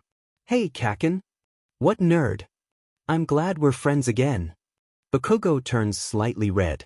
We aren't friends, nerd. Izuku giggles like a madman. Keep telling yourself that, Kaken. You little sheet.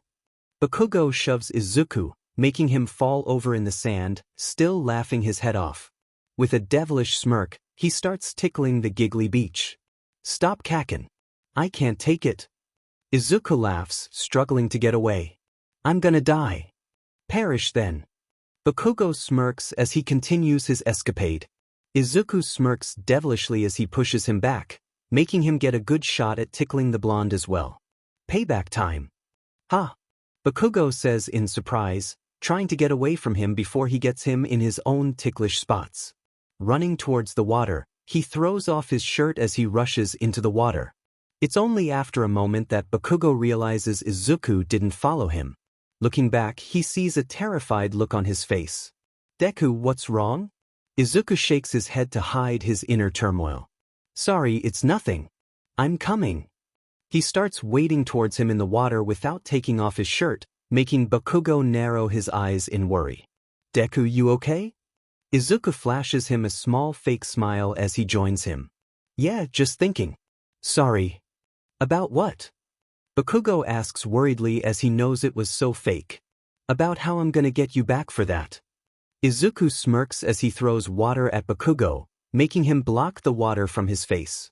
Bakugo grins manically at his friend as he throws a huge blast of water towards him that he may or may not have used his quirk to do, soaking Izuku thoroughly.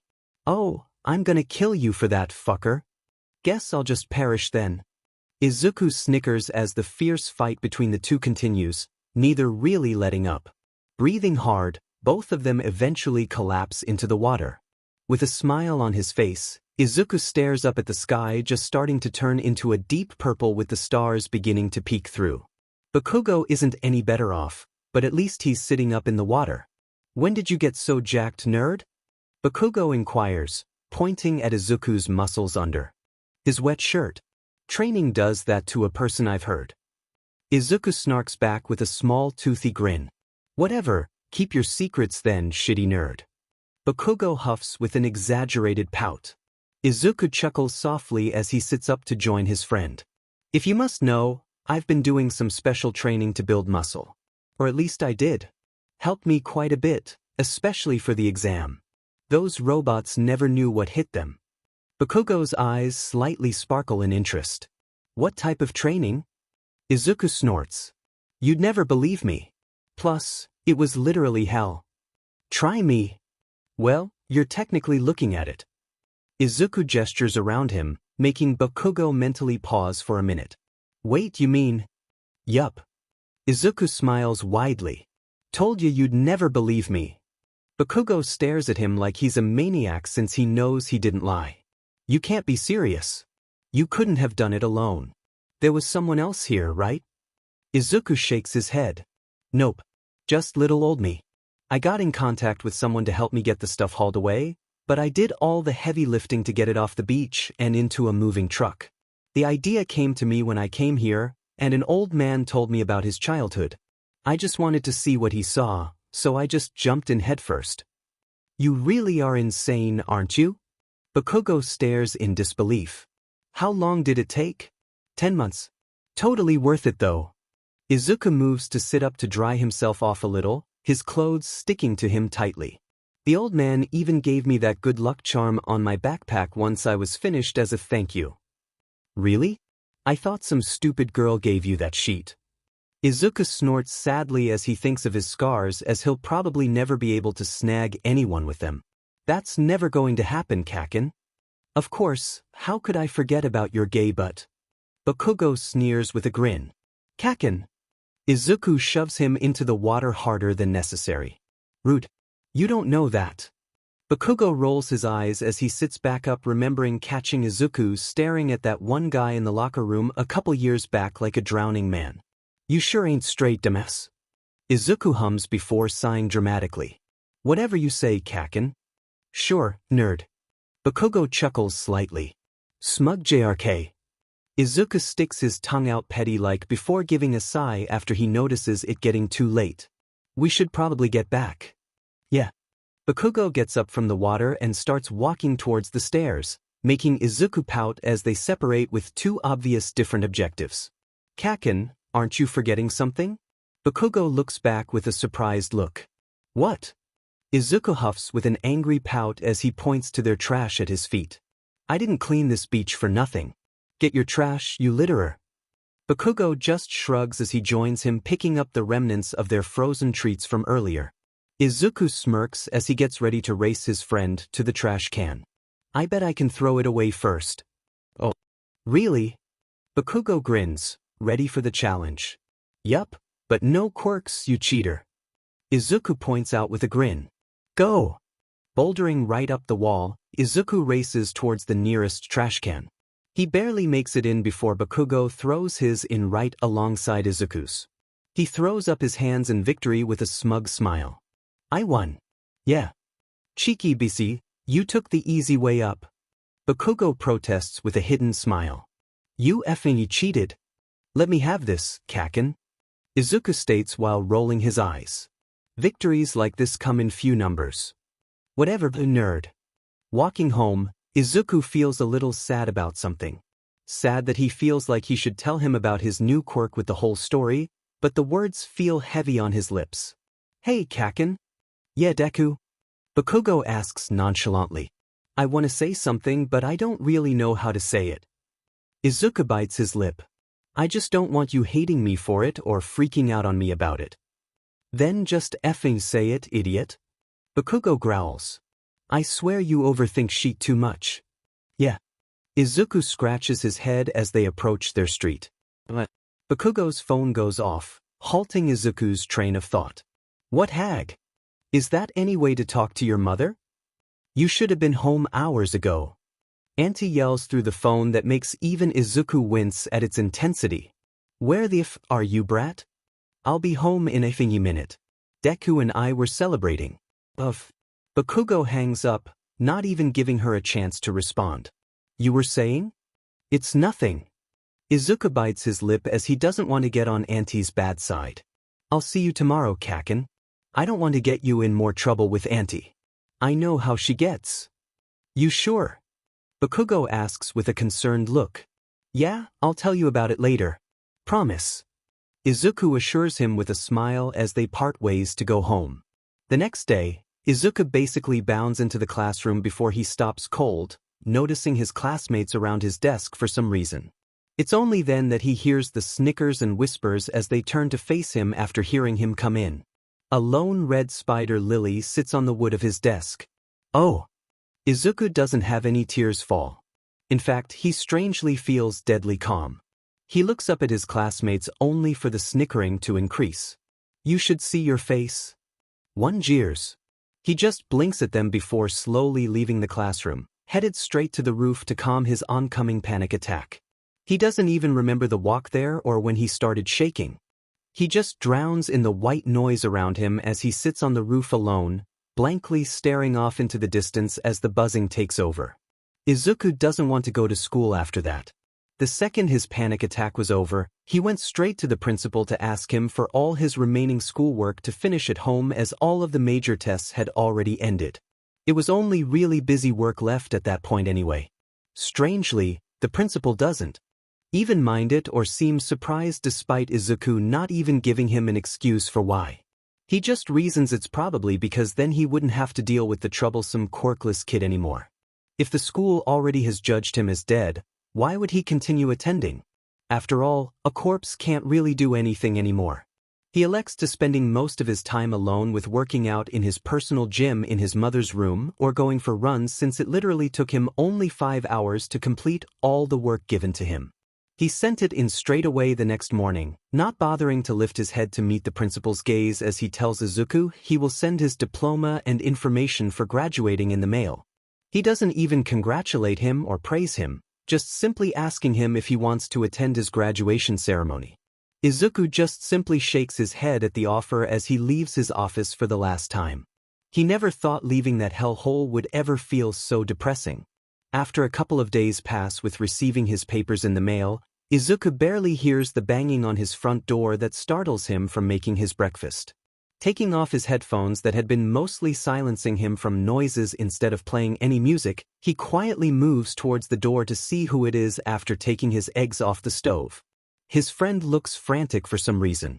Izuku just sighs as he opens the door. "Hi, Casey." Izuku is basically tackled to the ground when Bakugo pushes the door back as their eyes meet. "You've in a hole. Where the hell have you been? I've been texting and calling you all last night.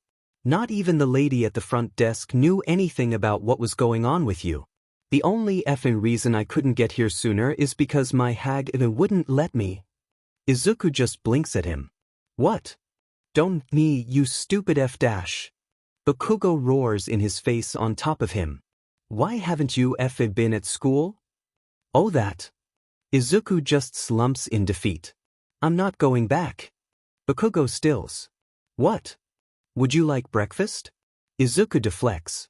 "I was almost done with it if you haven't eaten yet. Are you going to tell me what the F is going on if I do?" Bakugo eyes him cautiously as if he would bolt the second he let him go. Izuku simply nods since his friend is bound determined to get answers. "Yeah." Bakugo gets up, but clearly blocks the way in case he tried to bolt. Izuku is just too tired to do so even though he wasn't even planning on doing that in the first place. He moves back towards the stove to resume cooking while Bakugo kind of just stands at the front door staring at him for a bit. He had already moved on to the toast before Bakugo bothered to close the door and sit down at one of the bar stools, satisfied Izuku wasn't going to run away the second he moved away from the exit. "You know, if I was going to leave, I would have taken the window." Izuku jokes as he flips the pieces of toast over in the wok. "Also, I'm really sorry about making you worry. I haven't charged my phone in a couple days because I keep forgetting." "What do you mean you aren't going to school anymore?" Bakugo eyes him suspiciously. "I graduated." Izuku points at the counter where his diploma and other stuff sit that he will soon send UA to make his transition to high school complete. "I don't need to attend because I've already finished." Bakugo gives it a look over and realizes he's telling the truth before coming to a realization. "Did those fuckers that jumped you do something again?" Izuku flinches before he moves to grab plates for the both of them. "No, not them. Something happened." Bakugo doesn't even say it as if it was a question at this point. "I had enough." Izuku shrugs as he starts placing the food on the plates. "Sorry, the eggs won't be spicy like you like. I don't have any skis of that kind." He places the plate in front of Bakugo before grabbing his own to sit beside him to eat. "Do I have to play 20 questions with you or are you going to just tell me what the F happened?" Bakugo accuses after a minute of silence with Izuku just staring at his food. "And no," Izuku sighs as he fights back tears. He hadn't actually cried yet, even when he was having the panic attack. He's just been scarily numb the entire time. "They left a spider lily on my desk the day after the results." "Deku, I don't want pity." Izuku shouts at his food, the tears already flowing for the first time since the incident. After a moment of tears staining the counter, Izuku shakily tries again. "I'm still going to you, Izuku buries his head in his arms as his sobs make him shudder. "I don't know why it hurts so much. But none of the other times hurt. The eggs are good." Bakugo mentions after taking a bite as he's not sure what to do since Bakugo Katsuki does not do emotions well. He knows he'd probably make it worse. Not spicy sure, but good. When did you learn to cook, nerd? Mom's gone a lot with work. Izuku mumbles under his arms. I've had plenty of practice. Yeah, the hag talked to Auntie yesterday because I wouldn't shut up about you. Izuku stills as he hasn't seen his mother in so long. He just continues to hear his friend ramble about the woman who's basically become a stranger to him. It hurts that she still is in contact with her friends, but never him. She said she's working abroad on a business trip right now, so she didn't know what's happening with you. I was worried when no one would tell me where you were. The teachers stopped calling you for roll call and everything. And every time I asked the extras, they would just f&d. Laugh. Izuku offers as he has a pretty good idea why he was livid about it. They did that when I saw it. Those fing BS sardes. Bakugo growls as Izuku hears the chopsticks break. Sheet. Izuku looks up from his huddle to look at the damage. It's fine, Kaken. I'll just get you some new ones. They're just the guest ones. Besides, we don't exactly get many of those anyway. He moves to grab some new ones as Bakugo stares at the broken ones in his hands. Izuku wipes his eyes clear before reaching into the drawer to get new ones. I'll be fine. I'm kind of just taking it easy right now. I'm still doing my training and stuff, but I just kind of want to be alone for a while. Bakugo just stares at them while Izuku places new ones beside his plate, not bothering to take the ones still in his hands if he wants something to break. Who did it? Izuku stills over the counter as he knows that tone. Kaken no. Oh, did? Bakugo orders with an air of deadly calm. Please, Kaken. Izuku pleads as he can start to feel the death aura coming from his friend, and it's not one he likes to feel. I don't know who, but I don't want you burning down the whole school looking for them. It's not like it's new anyway. Excuse me? Bakugo looks at him as if he just said he enjoyed murdering a kitten, making the aura get to a sickening level that he doesn't like. Izuku puts his foot down, literally making Bakugo jump in his seat, stopping the aura in its tracks. That's not the first time, okay? I don't want you to lose your spot in UA for the same reason I got out of there. I was not getting out of there because I was scared of them. I was scared I would do something I would regret. Promise me you won't do something stupid. Please promise me you won't do anything. Bakugo silently looks over his face before slightly nodding despite looking absolutely livid. Fing fine, as long as you tell me this. How many? Izuku perks an eyebrow at that. How many what? How many times has that happened? Bakugo clarifies. Oh. Izuku nervously shifts. I don't think you want that answer, Kaken. Deku. Bakugo warns. Fine. Izuku grips the counter to steady himself as he has a feeling Bakugo might flip out. 562. Bakugo's mouth drops, no sounds exiting as Izuku looks back up to his friend. Eventually he finds his voice again. They put that many effing flowers on your desk? No. I mean, they have before, but that number is for how many times I've been suicide baited. Izuku becomes more solemn as his eyes fall back to the ground. As I said, it didn't bother me before. Not really. That's why I don't know why this one hurts the most. Izuku loses a few more tears at his unintended lie. That's not true. I think yours hurt the most, but you didn't mean it, so it doesn't hurt anymore. Bakugo pales before guilt bleeds through his face. I'm an a-hole. Oh no, you don't. Izuku whacks his friend on the forehead with an old magazine near the counter. The F, was that for nerd? Bakugo rages on instinct. I said no pity. I don't want a pity party. Izuku stands firm in his stance. That includes you, stupid. But, absolutely not, Bakugo Katsuki. Izuku's eyes burn with malice as his friend stills. You didn't mean it. They do. Don't you dare feel guilty for what you said when you came on your own volition to say you were sorry about it. You didn't have to do that. You don't say sorry to anyone. Bakugo looks ashamed under his scowl. I never actually said the word. Izuku sighs angrily. Kaken, I'm going to be real for you for a minute. After, I don't want to catch you feeling self-hatred or guilty, or whatever the F this is. Bakugo chuckles slightly. You cursed. Kaken, not important. Izuku immediately gets to work. I'm not going to sugarcoat this. What you said that day hurt. A lot. And you want to know why? Because you are my friend. Izuku gives him a glare when he opens his mouth to protest. The point is the others saying or doing that stuff didn't hurt because I didn't care about them. I care about you. I know we didn't have the best relationship. I know you bullied me, I'm not stupid. Not finished. Izuku interjects as Bakugo opens his mouth again that he promptly shuts. I speak fluent Kaken. I've known you since we've been in diapers. I know you hurt me and what you did was wrong. That's inexcusable, but I do forgive you. I forgive you because I could also see the hurt in your eyes every time you did it. The others never had that.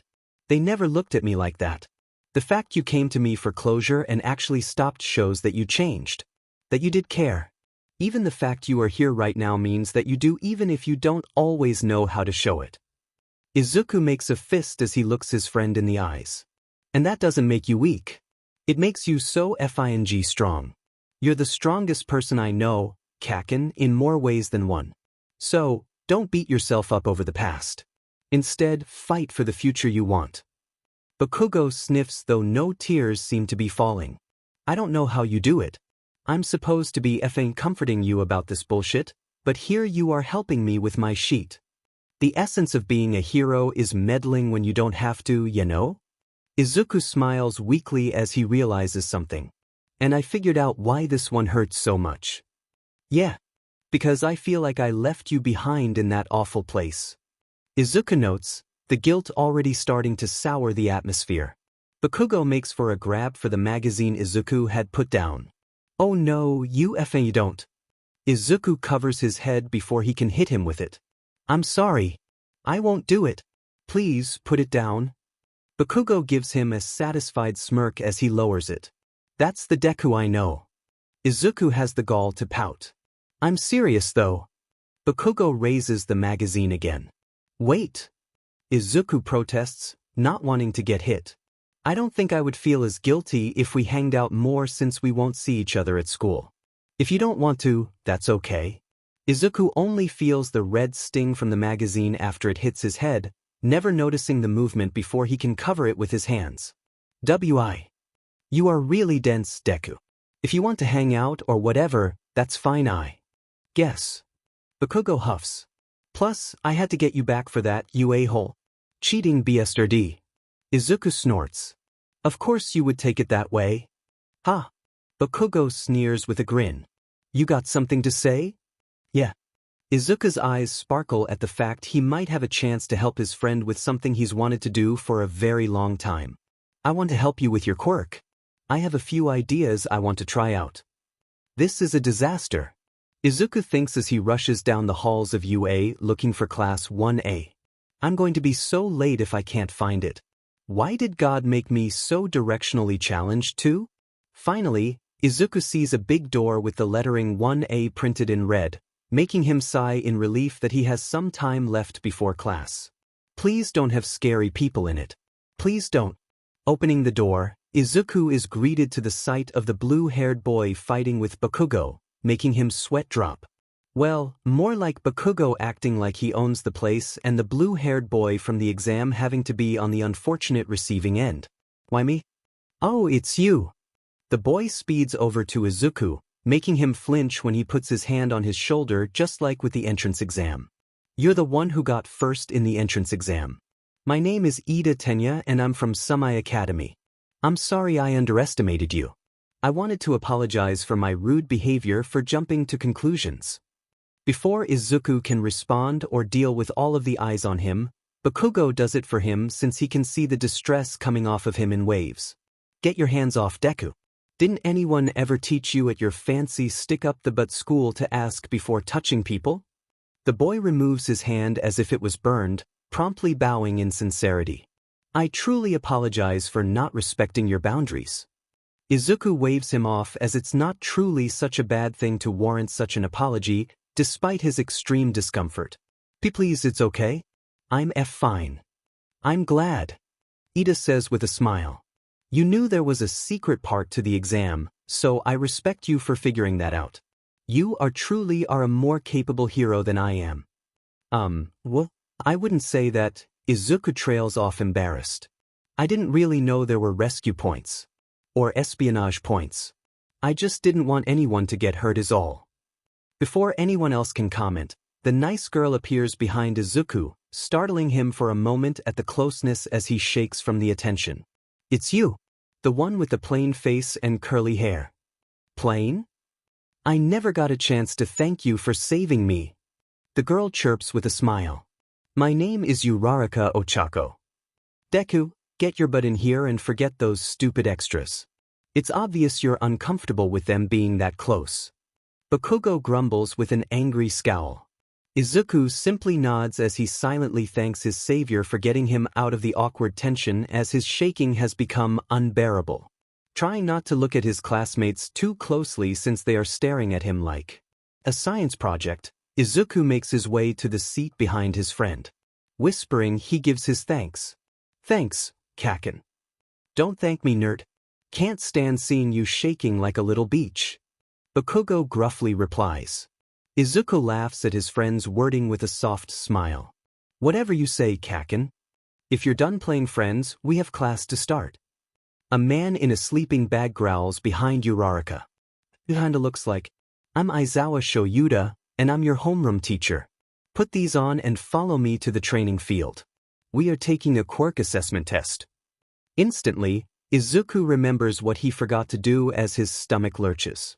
Oh my god, Kaken is literally going to kill me.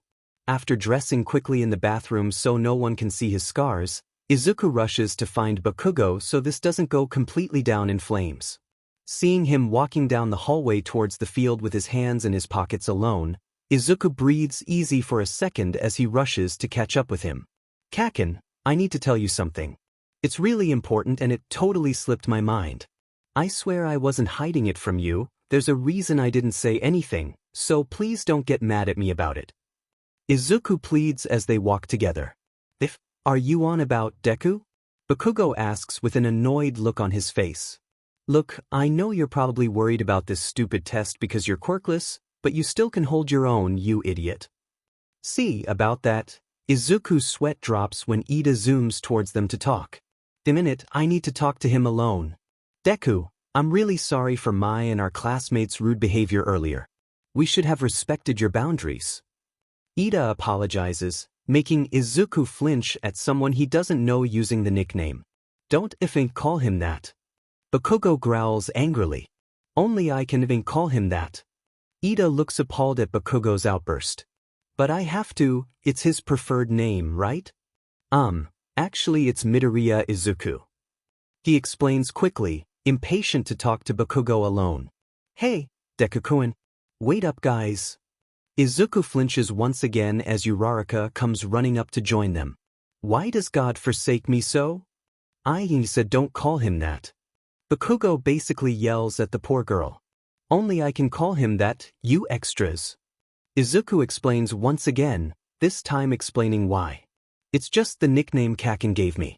My name is Midoriya Izuku. I think it's super cool.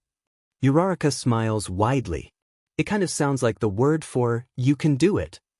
It's really fitting, don't ya think? Really? Izuku stutters, not sure how to take the insult becoming something better. Yeah. It's why it's your nickname, right? She asks, puzzled. I know. Izuku admits solemnly. It means useless. But Kaken doesn't really mean it like that. It's just another way to read my given name.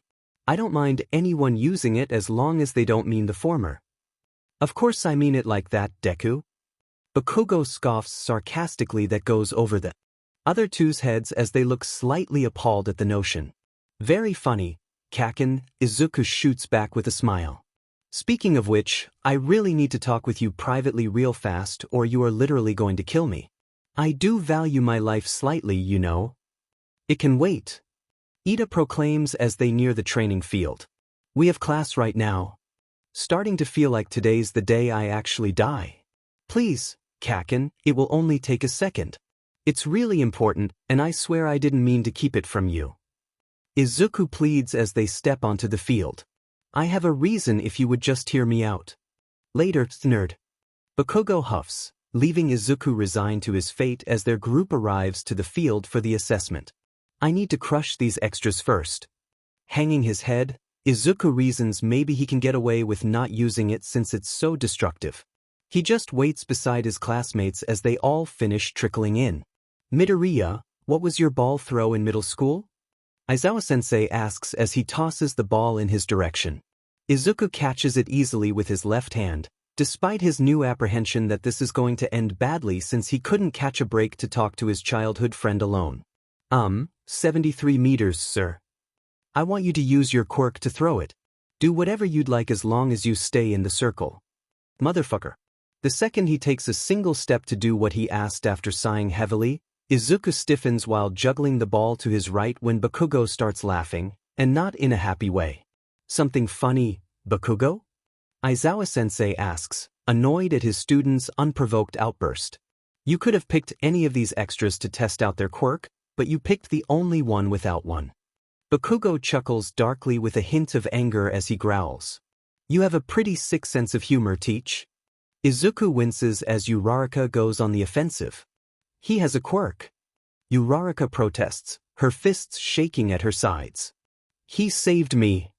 You must be Effie's stupid round face. Bakugo snarls back with a vengeance. I don't know what kind of delusion you are in, but he's quirkless.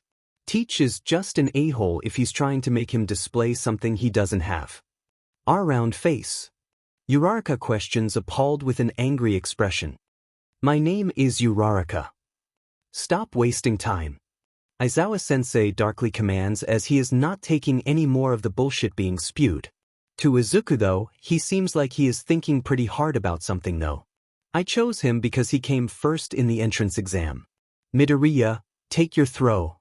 Izuku simply nods without taking his eyes off the ground as he enters the circle, thinking as he walks on what to do. Okay, so I can't control it yet. Izuku compartmentalizes. And I still have more stuff to do today even if Kaken is going to kill me immediately after this. So, I should try and minimize damage. I have my mini emergency first aid kit in my pocket. If things go south, I can use that too. Fix me up. With a determined look, Izuku activates One for All in his finger to make his throw. Just as he is starting to move forward, Izuku feels a headache splits through his head, causing him to drop the ball in his agony and release his hold on his quirk. Eyes wide in pain, Izuku looks towards his teacher to figure out what is going on. Blood dribbles down his face from his nose, making Izuku wince at the wetness and the fact that it feels like he was punched in the face. His teacher's eyes are red, leading him to one conclusion that his suspicions were indeed correct. You're the pro-hero Eraserhead. You can erase people's quirks by looking at them. So cool. His teacher actually looks shocked as Izuku internally and outwardly fanboys in his mutterings over his quirk and fighting style, leaving behind his terrible headache while his teacher shifts to a more concerned look at the liquid coming from his nose. Midoriya, your nose is bleeding. Snapping back to reality, Izuku wipes his nose to get rid of the blood. Sorry, sir. Aizawa-sensei perks up an eyebrow in thought before returning to a sterner look. You were going to break your arm just now, weren't you? Izuku looks at him with a confused look, tilting his head slightly like a cat. Well, not exactly. Aizawa-sensei looks at him with a slightly angry look as if Izuku lied to his face. If you break your arm right now, you are expelled. Take your throw. Izuku freezes like a deer in the headlights, internally freaking out a bit. After deciding that he technically didn't say that breaking a finger was his arm, Izuku picks the ball back up with his left hand to prove his worth. Rearing his hand back, Izuku lets it rip, leaving his finger stinging in pain. Noting it is broken, Izuku takes out his portable first aid kit that he always carries in his pocket in case of quick fixes. Sitting on the ground for balance, he expertly affixing the bandages to his hand with rapid speed, making a splint as he has done multiple times before. Once everything is in place, Izuku gets up and finally looks at his score. 803 meters stares back at him alongside his teacher looking at him with an expression between surprise and concern. Izuku, a little nervous at the silence of his teacher, tries to figure out what was wrong. Is something wrong? Did you just break your finger? Aizawa-sensei demands with a glare. Izuku hesitantly nods as he gives his explanation rapid fire, as the last thing he wants is to be expelled for doing his current best with what he has. I brought my portable first aid kit with me since I knew I would get injured before we even got here if we were testing quirks. I used my left hand to throw because I knew I would need my right hand later for class to write notes and stuff. And I only used my finger to minimize the damage since we are most likely going to do more tests like this later. You technically said I shouldn't break my arm. You never said I couldn't break my finger. Instead, Aizawa-sensei seems to be in between delight and concern, not sure which to lean towards. Izuku decides to just give his final reason. It was heavily implied you wanted me to give it my all. I just did what I could with what I had available. Before Aizawa-sensei can formulate an answer, Izuku feels the familiar blood lust coming off his childhood friend, prompting him to roll out of the way of the incoming explosion. To his surprise, as he stands back up again, it never came, but instead his friend is wrapped in his teacher's capture weapon. Get the F back here, Deku. Bakugo snarls in anger while struggling to get out of it. You effendi liar. Izuku tries to protest his innocence to Bakugo to stop the problem from escalating too far. Kaken, wait. Before you kill me, I tried really hard to talk with you before we got here. I swear I wasn't trying to trick you or anything. Bakugo, stand down. Aizawa-sensei growls in annoyance. Stop making me use my quirk so much. I have serious dry eye, you know. Bakugo growls but stops his assault. His death glare he is giving Izuku make him shiver. Izuku's gaze drops to the ground as he defends himself as it's the truth. Kaken, I never lied to you. I was trying to tell you, but I never got the chance. I swear I had a reason. Please don't be mad. The second that sentence comes out of his mouth, Bakugo turns very red. Izuku is about to ask what is wrong before Aizawa-sensei cuts off the idle chit-chat. Midoriya and Bakugo, go back to the group. This discussion is pointless and a waste of time. Both of them comply, and Aizawa-sensei informs them of the rest of the tests they will participate in, making the group increasingly excited to see what they can do now that Izuku has set the precedent with his impressive score. Izuku is no stranger to the pair of red eyes still drilling holes into him throughout the whole discussion, making him more anxious with no reprieve. He wants to explain it to him right away, but he can't as everyone is still nearby to hear him. This is going to be so much fun. One of his classmates shouts in pure delight. Aizawa-sensei grins devilishly at the outburst, making Izuku's blood turn to ice as he knows that expression way too well. It's the look that predators give towards their prey when they have them right where they want them. Fun? Then I have another rule. The person who comes in last will be expelled. Of course, that's how it is. Izuku breathes deeply in trying to quell his panic as he knows there is no changing his teacher's mind as he's deadly serious, but Uraraka voices the concern on all of his other classmates' minds. Sensei, you can't do that. It's only the first day of school. It's not fair. That makes Izuku's blood boil a bit as he forgets all of his anxiety, making him coolly shoot down her childish reaction to their teacher's ultimatum. Life isn't fair. And here isn't any different.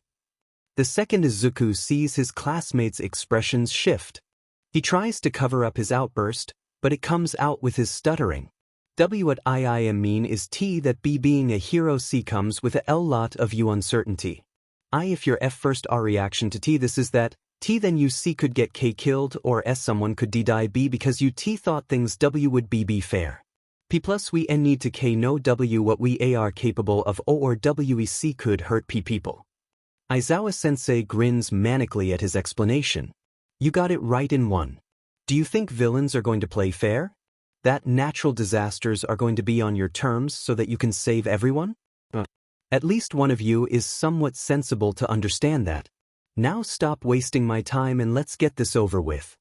Except for his impressive ball throw, Izuku is getting increasingly nervous. Doing some quick math in his head for rearranging the placements of his classmates in each event, he knows he must be near the bottom.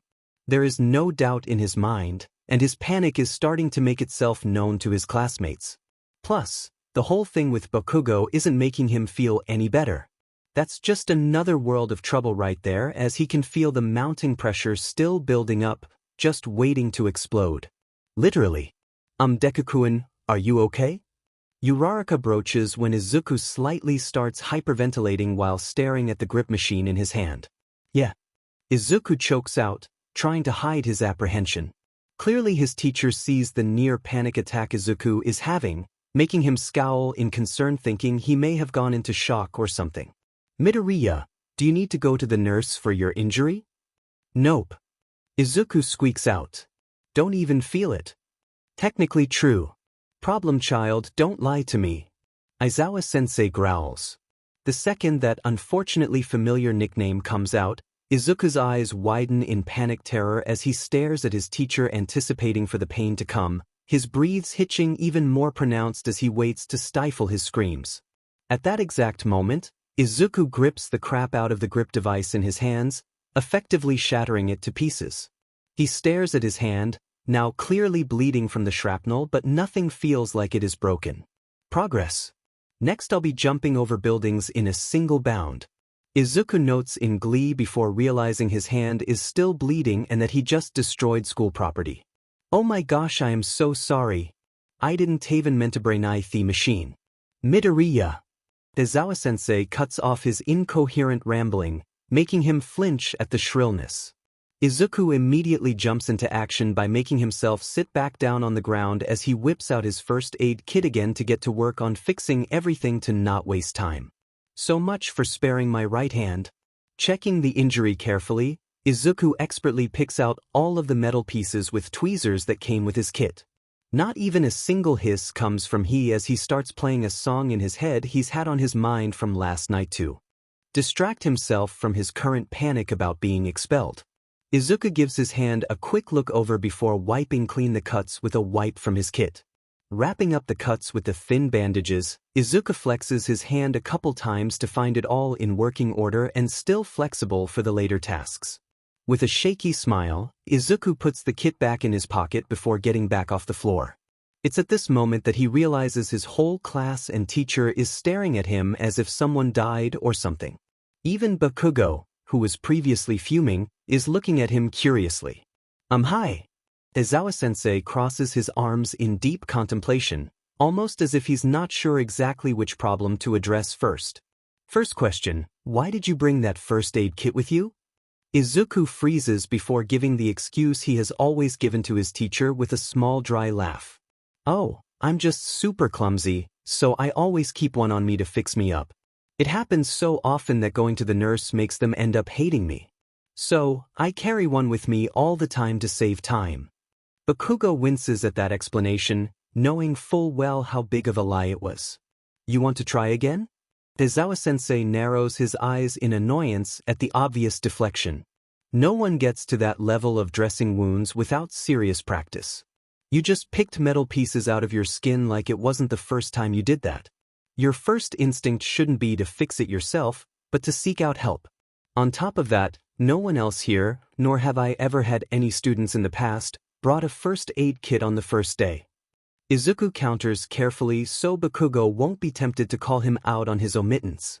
My mom worked as a nurse for a while, so she taught me how to dress wounds and proper techniques. I don't go anywhere without one handy since trouble always follows me. I even have one in my backpack for emergencies. The silence is deafening, making Izuku panic as he remembers he destroyed the machine. I'm really sorry about the machine. I didn't mean to break it. I can pay to replace it. Aizawa-sensei just huffs at his reaction as if it was an irrelevant one. Midoriya, you aren't in trouble for that, nor do you need to replace it. Instead, I would like to know exactly why your quirk is so damaging to yourself and why you seemingly have zero control. Izuku stiffens, not sure what to say. Bakugo seems very intrigued at the question as he has stopped his scowling for a moment, watching Izuku like a hawk. Shaking a bit, Izuku decides to say what is technically the truth without giving away the whole secret quirk thing. Well, I've only learned about it about a year ago, sir. Aizawa-sensei mentally stops, giving Izuku a completely indiscernible look. Excuse me, what? Getting expelled on the first day? Izuku closes his eyes in his panic, hoping tears won't fall in his embarrassment. The first time I learned about it was less than a year ago, sir. About 11. Months ago to be more specific. I didn't know I had it before then. I've been trying my best to control it, but Izuku gestures to himself. Does this? Deku, what do you mean it was a year ago? Bakugo looks absolutely pale at this point, remembering Izuku's hands that one day. Answer me, god damn it. Izuku falters, not sure how to answer that. Wait, did something happen a year ago? Ida asks with a confused look on his face. Deku, what did you do? Bakugo screams with a terrified look on his face, storming over to Izuku. Tell me you effing didn't do something stupid. Izuku's eyes widen in terror as he knows the situation is getting into territory that he can't talk about, just as Bakugo is almost within an arm's length to him. Kakuna. Okay, everyone stop. Aizawa-sensei commands while pinching his nose in annoyance, halting Bakugo's crusade for the truth. Midoriya, if I'm understanding you correctly, you were thought to be quirkless until a year ago, correct? Izuku nods reluctantly, even though it's just to keep his original quirk safe, as he files away his anxiety for later. Plus, technically his original quirk isn't offensive at all, more like dealing with the clean-up after an incident. Yes, sir. I was diagnosed as quirkless when I was 4, so when it manifested, it was a complete surprise. Surprise is putting it lightly though. Aizawa-sensei huffs. And I'm guessing this means you never had quirk counseling before, right? That makes Izuku pause. Quirk counseling? Aizawa-sensei simply groans as it's obvious he's never even heard of it. Okay, let's try something different. How many times have you actually used your quirk? Izuku fiddles with his shirt nervously as he notices his classmates absolutely staring at him with wide analyzing eyes. Would you be mad if I said just now W was number F4? Oh my god, I'm not paid enough for this. Aizawa-sensei absolutely face palms, making Izuku flinch and redirect his gaze to the ground in shame. Okay, Midoriya, go to the infirmary. Once you are fixed up, return to the classroom as we will be joining you there once we finish. After school, we are going to have a very long chat about where we go from here. Izuku looks up at his teacher in terror that he's going to be expelled because he can't control it yet. But sir, I can still participate.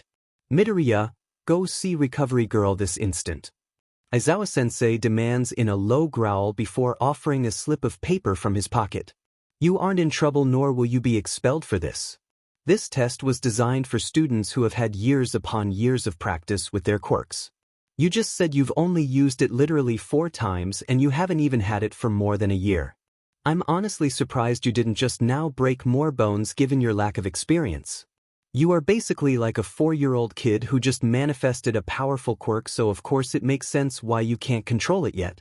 Honestly, if anyone is at fault, it should be me, since I had my suspicions something was wrong since seeing your exam results, but I still forced you into a corner that nearly caused you to have a panic attack just now.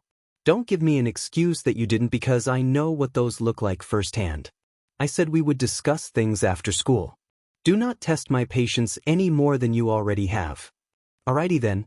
Izuku nods vigorously as he moves to take the pass Aizawa-sensei is holding out to him. As soon as the slip of paper is in his hand, Izuku basically sprints away towards Recovery Girl's office to get patched up. When Izuku opens the door to exit the building, he starts planning for what he is going to come up with to bullshit his way out of this hole he's just dug himself into. Izuku is nervous. Scratch that, I'm freaking the F out. Izuku sighs as he nervously wiggles in his seat. The visit to Recovery Girl wasn't exactly pleasant, as she chewed him out for already being there despite it being the first day. He profusely apologized, but he had a sneaking suspicion she didn't believe him despite his sincerity about it. The only good thing that came from that visit was that he actually dealt with the injuries properly. Not really a shocker to him since he's gotten plenty of practice, but it was nice to be complimented on it. Izuku wanted to say that he figured he'd be much more injured than that when Aizawa-sensei announced the quirk assessment, but he didn't want to suffer her wrath any more than necessary today. After a couple minutes of zoning out the window, Izuku feels a sudden feeling of bloodlust that makes him snap to attention to the door. Already defensive, Izuku waits for whoever is waiting on the other side of door with a heavy breath as the aura swells. To his relief, it is his classmates rolling in, but Izuku knows something is up with their downcast faces. You should have been expelled. You can't even control your broken quirk. The small purple-haired boy yells in Izuku's face once he gets near him, making Izuku immediately stands up and retreat to the window with his back never turning towards the boy, his hand already unlocking the latch if things go south. Old habits die hard after all. Izuku stays silent, not giving the guy a second of his time as he controls his breathing to not freak out in case he has to get the hell out of Dodge quick because of how malicious the aura the boy is projecting at him. He'd rather be safe than sorry. Breathe, Izuku. Don't give him an inch. Leave Deku-kun alone. Uraraka protests after hearing the altercation between the two of them. He didn't do anything wrong. Would you look at that? You've already got all of the girls around your finger, don't you?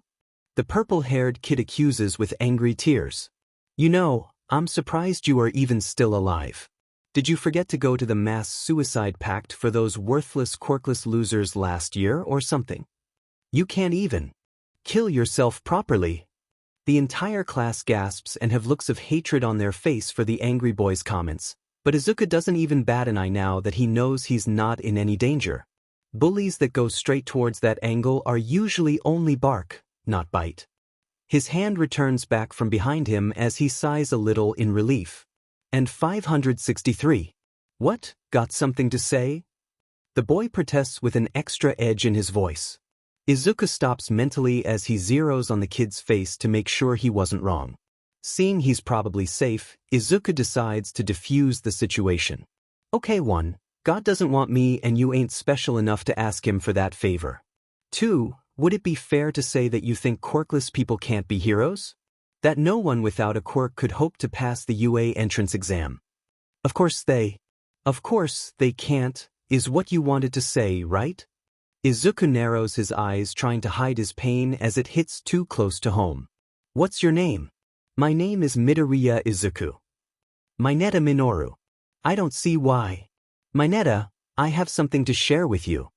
Izuku crosses his arms to hide his shaking as he continues his crusade despite all the eyes on him. Do you know how I passed the entrance exam? Mineta stops as Izuku sees the wheels in his head turn, staring at him with a confused look. Izuku decides to stop the mystery and get right down to it. I got 63 villain points in the entrance exam, not including my rescue points or my espionage points, which constitutes as passing since the threshold is 45 points. Do you know how many of those points I used my quirk on? Mineta snaps back angry. Of course you used it for all of them. How else would you get in? You can't be a hero without a quirk. Izuku shakes his head. I never used it once on any of those robots. I used my brain and a simple multi-tool to come up with a way to stop them. You don't need a quirk to do that.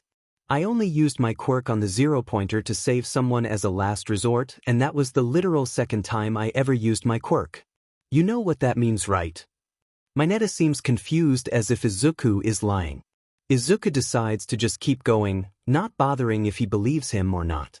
If my quirk never came in late when it did, I would have been the first person who was quirkless that passed the entrance exam. If you think about it, our teacher actually fights Quirkless after he erases a person's quirk and he's a hero. He actually fights completely quirkless against mutant types as his quirk can't erase them.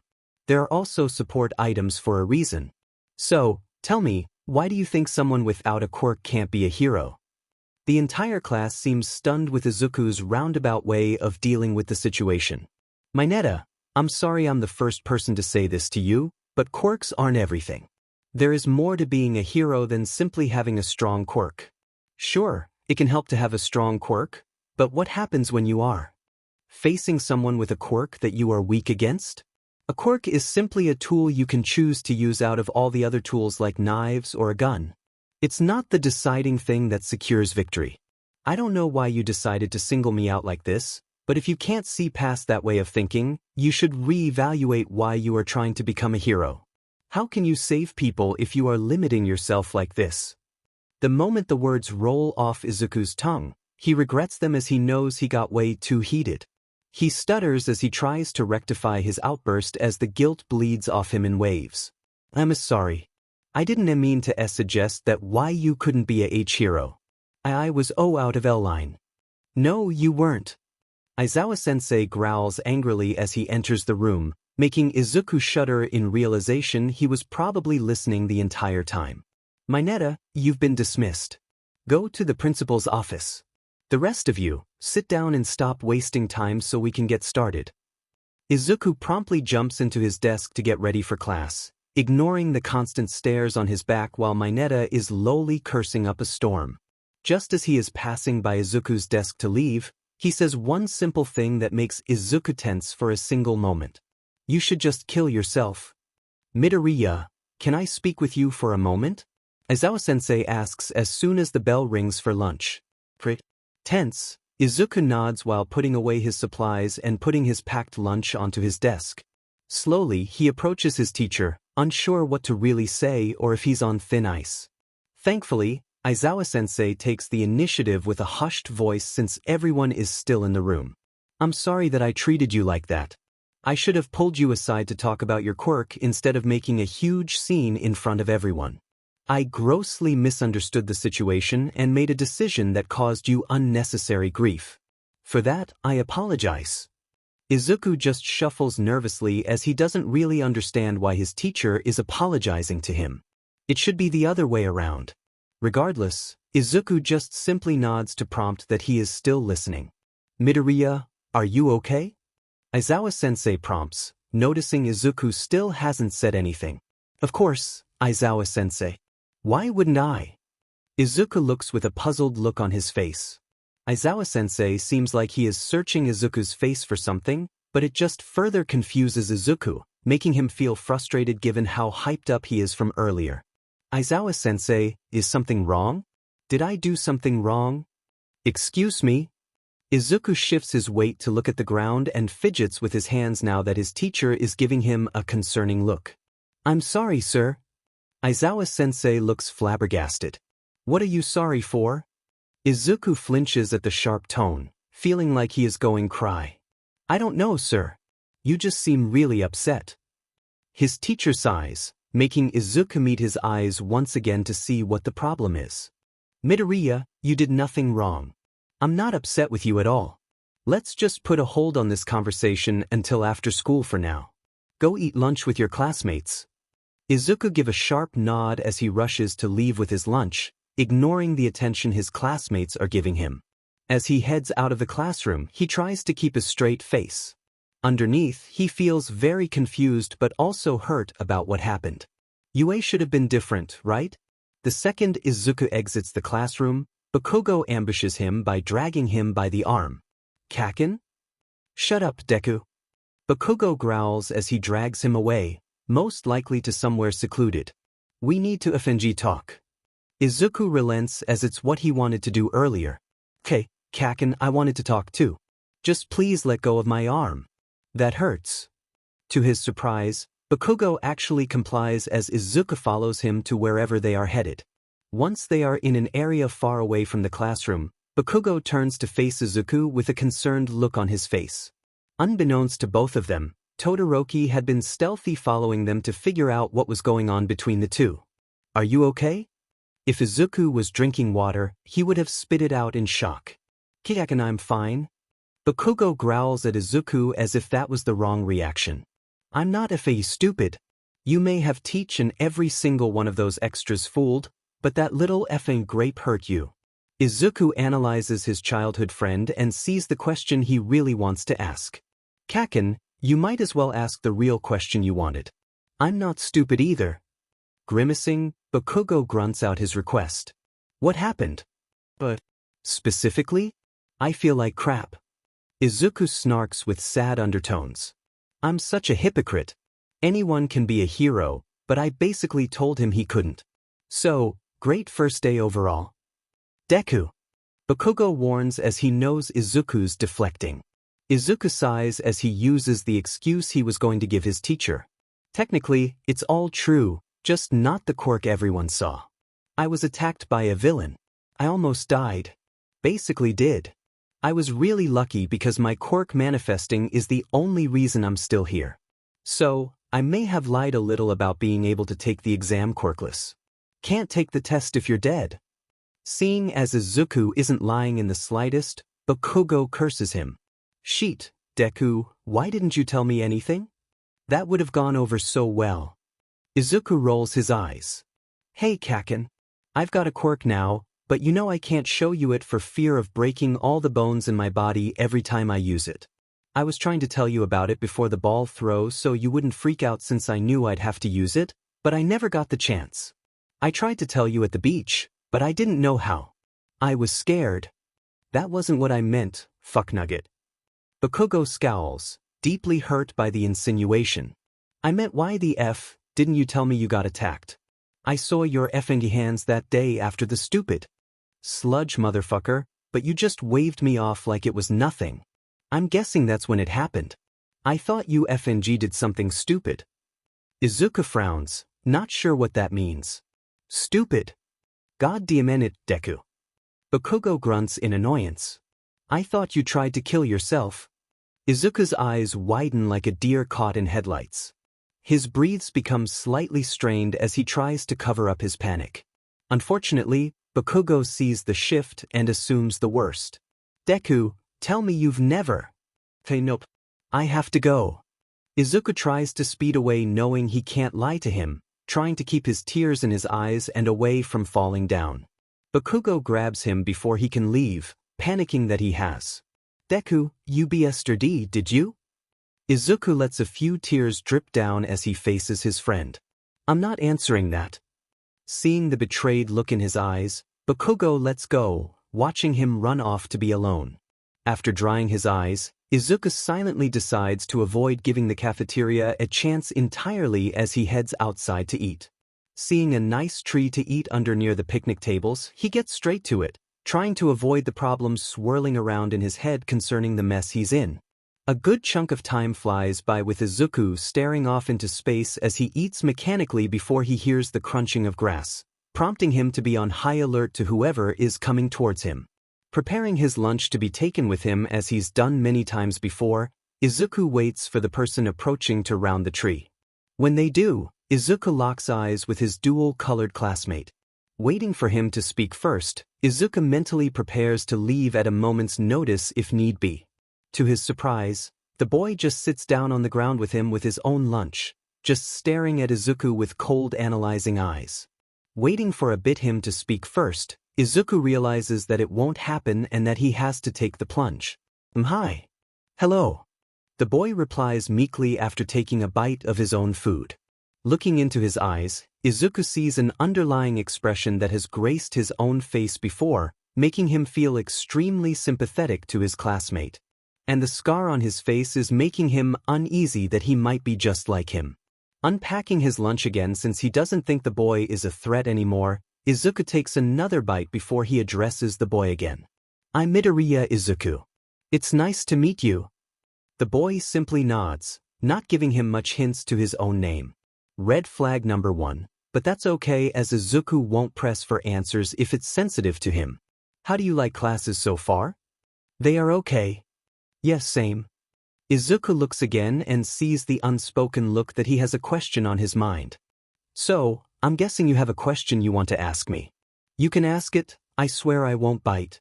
Sorry if earlier wasn't exactly the best example to disprove that.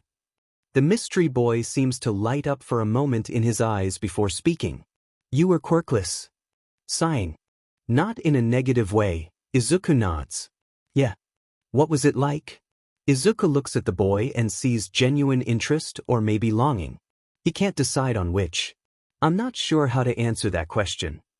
The boy seems disappointed in Izuku's honest opinion, prompting him to continue. If you want to know how I felt without one, I felt normal. Just like everyone else. I don't really feel any different now that I know I have one. I'm just me. Always have been. I mean, you probably didn't feel any different when you gained your quirk too. At least I didn't. Looking up to the sky, Izuku continues his rant. If you want to know how everyone else felt about it, then it's not so normal, I'm afraid. Meaning? The boy looks back with an eager look. I'm not sure I should dump that on you. Not that I don't trust you or anything. I just don't want to burden you with my problems. Izuku honestly replies. Being considered quirkless wasn't exactly sunshine and rainbows if that's what you want to know. People don't like us. The dual-haired boy looks conflicted before he speaks. You trust me? Izuku nods. Well, yeah. I mean, I don't really know you well, but you don't seem like a bad person. Plus, I know that look in your eyes. I should know. I've worn it. The boy seems nervous as he sets his chopsticks down. Oh look. Izuku takes another bite before answering with a shrug. Self-hatred. I won't pry as I'm a stranger, but I know exactly how isolating it can make a person. It can drive you to extremes. That's why I feel like I can trust you, or at least understand you. Sorry, I can't give a better reason than that. A long drawn-out silence passes between the two, the other boy's face barely shifting from its stoic demeanor despite his obvious deep thinking. It makes Izuku feel anxious that he did something wrong. Sorry if I said something to offend you, I didn't mean to. You don't have to eat with me if you don't want to. The boy simply shakes his head. You didn't do anything wrong. Izuku exhales in relief. That's a relief. I was scared I messed up and crossed a line that would push you away. Why? Izuku chuckles nervously as he scratches his face with his finger. Well, would you be surprised to know that you'd be one of the first people I've met today who could be a new friend to me in literally 10 years? I'm not here to make friends.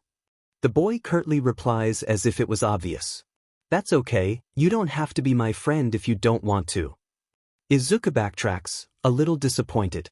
We can be classmates first. I didn't mean to put so much pressure on you. You didn't ask for my name. The boy finally points out after taking a long sip from his tea. Izuku smiles shyly. Sorry, you just didn't seem like you wanted to tell me. I didn't want to make you uncomfortable, so I didn't pry. The boy just stares at Izuku for a long bit, making him feel a little uncomfortable. Sorry. You can tell me if you want. I'm curious, but I don't want to overstep. A boundary if you don't want to share. You say sorry a lot. The boy pps his head in confusion. You're really strange. Oh. Izuku stutters, not sure what he means by that. Well, I'm sore. The bell for lunch ending rings, prompting Izuku to start packing up his lunch. It was nice to talk with you. Maybe we could have lunch together again? Izuku smiles back at the boy, gives him a non-committal hum on the ground, still not moving yet to leave. He simply waves goodbye as he makes his way back to the classroom for the next PRD to start. Deku-kun. Izuku flinches since he's still not used to the nickname being said by someone who's not trying to hurt him. He stops his journey to the classroom alone and looks back to see both Ida and Uraraka try to catch up with him. Stopping for them to catch up, Izuku notices they look really worried. Where did you go? We were so worried. Uraraka whines with a concerned pout. Oh, I just went outside to eat like I normally do. Izuku adds as if it's no big deal. Midoriya, you shouldn't eat lunch outside. That's so irresponsible. The cafeteria was made for that exact purpose. Ida lectures with hand-chopping motions. Izuku rubs the back of his head in embarrassment. Sorry, I just wanted to be alone for a bit. Besides, it's really not that big of a deal. The two look at each other with concern, making Izuku feel awkward and cornered. Did I do something wrong? Sorry, Deku-kun, it's nothing. Would you like to join us for lunch tomorrow in the cafeteria? We really wanted to ask you before you left today, but you ran off pretty quickly. Oh, Izuku ponders for a moment before seeing the boy walking towards them. Hey! Izuku waves at the boy to get his attention, which prompts him to join them slightly faster. You can say no if you want, but I figured it wouldn't hurt to ask. Ida and Uraraka want to eat lunch in the cafeteria together tomorrow. Would you like to join us? Maybe. The boy replies with no emotion. Regardless, Izuku smiles widely that blinds all those who can see it. Yeah. We should get to class now though. I don't want to make us late. With a slight pep in his step, Izuku walks to class with his new friends. The rest of the day goes by pretty well. To Izuku's relief, most of his classmates have stopped staring at him, but he's not sure what exactly the reason is for. Regardless, his anxiety has spiked a bit thinking of the coming conversation with his teacher. In his head, he's gone over the excuses of what he's going to say for like a million times, every angle covered and accounted for. He's become an expert at lying when it really counts after all. The bell rings, breaking Izuku out of his circular thoughts. Putting his stuff away quickly, Izuku heads to the front of the classroom before his teacher can even call him over. Eager to get it over with, Izuku shuffles his weight, waiting for everyone to leave the classroom so they can talk in private. Come with me. Midoriya, we need to talk. Aizawa-sensei instructs as he starts towards the exit. Izuku nods as he follows along. After about a 5-minute walk, they appear before a large door that seems pretty fancy. Opening the door for Izuku, he walks into the room. The first thing he sees is a large office with a fancy desk. In the chair is what Izuku assumes is a rat? Dog? Bear? Probably stoat. His brain supplies. Regardless, beside him is All Might in his small form. Yagi, why the hell are you here? Aizawa-sensei asks in a harsh tone that Izuku immediately realizes must mean he knows that students shouldn't see that form. It's alright, Aizawa-sensei. I know he's All Might. Izuku assures while sticking to the script he had already planned on using. We met when I accidentally used my quirk about 11 months ago. He ran out of time. I'm not going to tell anyone. If I would have done it months ago. Aizawa-sensei stares at Izuku and then back at All Might, who looks surprised he even knows how to lie convincingly. Is this true, All Might? All Might chokes on air for a moment before nodding, making Izuku stare at his bumbling mentor with a really look. Yes, Aizawa. It would be best for young Midoriya to explain though. Izuku nods as he goes through his script, only tweaking it a bit, thankful they let him choose the story. After all, he's an expert liar with a veteran status at this point. I was attacked by a villain about 11 months ago under a bridge while walking home from school. In an attempt to get away, I accidentally used my quirk. I broke my hands in the process. Because of me using my quirk like that, All Might was alerted to the scene. He quickly dealt with the villain, but he was running low on time, so he had to transform back in front of me since I was pretty badly injured. Seeing how volatile my quirk was, he gave me some advice to do some training to build some muscle. Since as I had nothing to lose, I did just that and here we are now.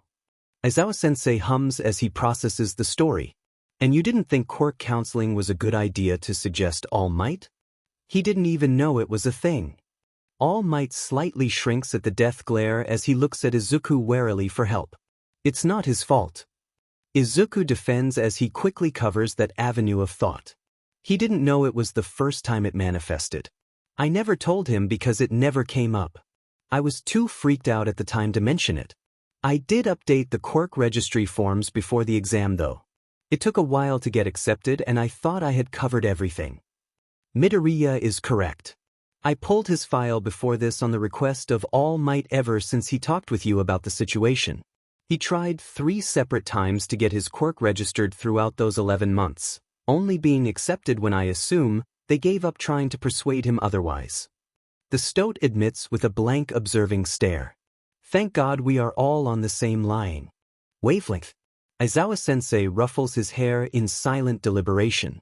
Alright, first things first. We need to get you to see a quirk counselor. We have one on staff, so we'll send you to them by the end of the week. I'm assuming if you pulled his file you already have that paperwork ready to go for his parents to sign, correct? Yup. The stoat replies with a chipper tone while raising some papers from their desk. Midoriya can bring the paperwork to you once it's completed. I will set up the quirk counseling appointment for him once it has been approved by his parents. Aizawa-sensei considers Nedzu and All Might for a good minute before asking a question on his mind. What exactly is your relationship with Midoriya, All Might? You seem to be going to great lengths for him, asking for him after the quirk assessment where he was when he was sent away to the infirmary. You as well, Nedzu, which is usually nefarious in itself when someone catches your eye. I simply wish to help my students grow and prosper, Aizawa. The stoat replies with a cool, unmoving stare. As for their relationship, All Might simply remembered him from the incident and was worried for his progress with his volatile quirk. Izuku looks to the side where his teacher is without moving his head and sees a moment of disbelief pass through his face, making him extremely worried his teacher might figure it out if they aren't careful. I see. Regardless, I think we need to set some ground rules concerning you and your quirk, Midoriya. Izuku nods that he's listening as his teacher continues. You aren't allowed to use your quirk until you see the quirk counselor. After that, we will need to work on figuring out control for you. I know it's relatively new for you, but here at UA we aren't going to coddle you because you are behind your peers in that department. That doesn't mean we aren't going to support you, though. Do you understand? Yes, Sensei. Izuku affirms with a determined look. Good, take the paperwork from Nedzu and we will call it a day. The adults need to talk about where we go from here. Aizawa-sensei affirms while giving a stink eye at the two across the room. Not reading too much into it, Izuku takes the paperwork from the mouse and slips it into his backpack. Once it's secure on his back, Izuku exits the room full of tension before things get out of hand with him in the blast zone. Shoyuta growls as soon as he thinks Midoriya is out of earshot. So, you two want to tell me the real reason why my student was compelled to lie to my face in your presence? You aren't subtle in the slightest, All Might. Izuku is extremely anxious. His teacher seemed like he knew he was lying and now he wonders when exactly he will piece everything together. He thinks it will only be a week before he figures it all out since All Might isn't that great of a liar in his opinion. It's honestly a miracle his quirk hasn't been leaked to the masses at this point. Nearing the gate, Izuku sees his childhood friend hanging out, obviously waiting on him. Feeling regret, Izuku approaches him cautiously with his eyes on the ground. Once close enough, Izuku returns his gaze to his friend's face who looks concerned. Might as well put down the elephant in the room before things get too out of hand. Hey Kaken. Izuku broaches first, seeing as he seems extremely upset. I wasn't trying to lie to you, I swear. You were the first person I wanted to tell when I realized I had it, but I just didn't know how to say it. Technically, you are the first person I have told about what happened other than those who were there to tell for me. I knew you'd want to see it, but I couldn't risk using it without control. If you hate me for not telling you when it appeared, that's okay. I won't blame you. I wanted to tell you at the beach. So much so that it hurt every second I didn't. I was even okay with breaking a finger to show you then, but I just couldn't. I'm sorry. Deku. Bakugo looks up with a guilty look. What did the villain that attacked you do? I guess it would be okay to show him the bad scar to put any doubt out of his mind. After a silent deliberation, Izuku starts unbuttoning the top part of his shirt and jacket, exposing only the grotesque stab wound that scarred over and none of his other scars that riddle his chest and back. Izuku averts his eyes as he lets his friend take it in. They stabbed me with their quirk. Izuku affirms from when his original quirk emerged so that he can divert attention away from his gifted quirk. They tried to kill me. It was pretty bad. Broke my hands the first time. Izuku mentions as it's technically true since he punched the 0-point robot. But they were healed up pretty quickly. Rebuttoning his shirt and jacket, Izuku rejoins his friend's gaze for his response. The hell, Deku. Bakugo looks Izuku over with pitying eyes, which is an emotion he didn't even know his friend had. I'm mad you didn't tell me, but not about your stupid broken quirk. Why the F? Did you tell me it was nothing that day? That FNG scar says otherwise. Izuku's eyes prick with tears. I'm sorry, Kaken. I just didn't know what to say, and we weren't exactly on good speaking terms then. I really did want to tell you, but I'm still not over it honestly. Come here you crybaby. Bakugo offers after seeing his inner turmoil, allowing Izuku to crash into his friend, sobbing as he relives the memory of his mother's attack over and over in his mind. I'm sorry, Kaken. Izuku sobs. I'm so sorry. Bakugo murmurs in Izuku's hair. It's okay, Deku. Izuku continues to mule his apologies and his inner anguish that he's never really gotten to get over it with another person present as he wails. After a good long few minutes, Izuku attempts to cool his jets, knowing Bakugo hates anything to do with emotions. Gaining his composure, Izuku releases the embrace to clear his eyes. Sorry, Kaken. I didn't mean to dump this on you like this. Yeah, you effing did, Deku. Bakugo asserts with a knowing smirk.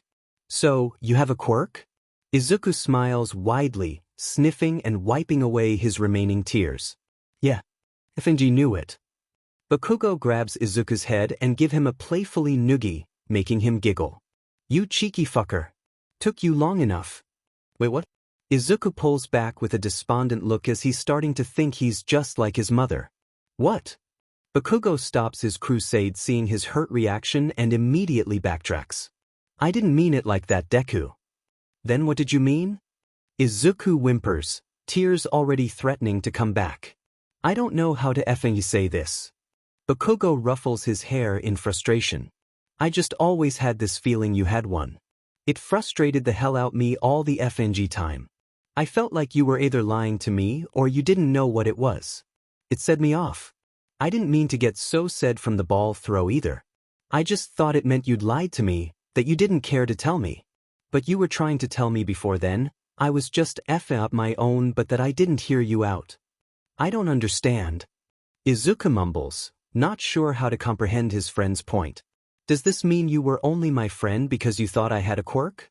Or that you wanted me to have one? One, not friends, We've been over this. Bakugo chides playfully with a shove that makes Izuku smile shallowly. Second, no you moron. It was just a FING feeling. I don't care if you had one or not. I was just mad over the uncertainty because I was an a-hole. Besides, did you really forget your own shitty speech from earlier already? Izuku groans in embarrassment. Please don't remind me. That was so not the way I pictured today going. Get over it, that FNG grape deserved worse. I would have decked the BSRD for the sheet he spewed if Teach didn't show up then. Bakugo retorts with a hint of anger. Now I know why you changed in the bathroom, that scar is FING bullshit. While you were in there changing, that purple piece of sheet was already talking about GRPNG the girls as a reward for getting accepted. FING RPST sheet deserved to be expelled. Izuku's eyes widen in shock. Wait, he did what? And he was expelled? No wonder he was so mad. God, today has been just the worst. Deku, that fucker was a lost cause from the gate. Plus, your scores came above his sheet even though you didn't even finish all the tests. Bakugo admits with a hint of pride. That rat BSTRD was gone no matter what happened. Still. Stop your moping. Bakugo whacks him on the back of his head, making Izuku push him back. You gotta tell me everything about it. I bet you've got an entire creepy notebook dedicated to it by now. They aren't creepy. I haven't really written anything about it yet. Izuku notes while staring at the ground. I wanted, don't get me wrong. I just didn't know how to approach it safely without ending up in the hospital. Plus, today was literally the most I've used it at once. But I'm happy about my progress.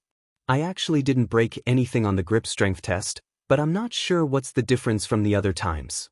Izuku's admission makes Bakugo shift, plans already spurring to motion. Alright, then we're gonna test it out. We're going to my house.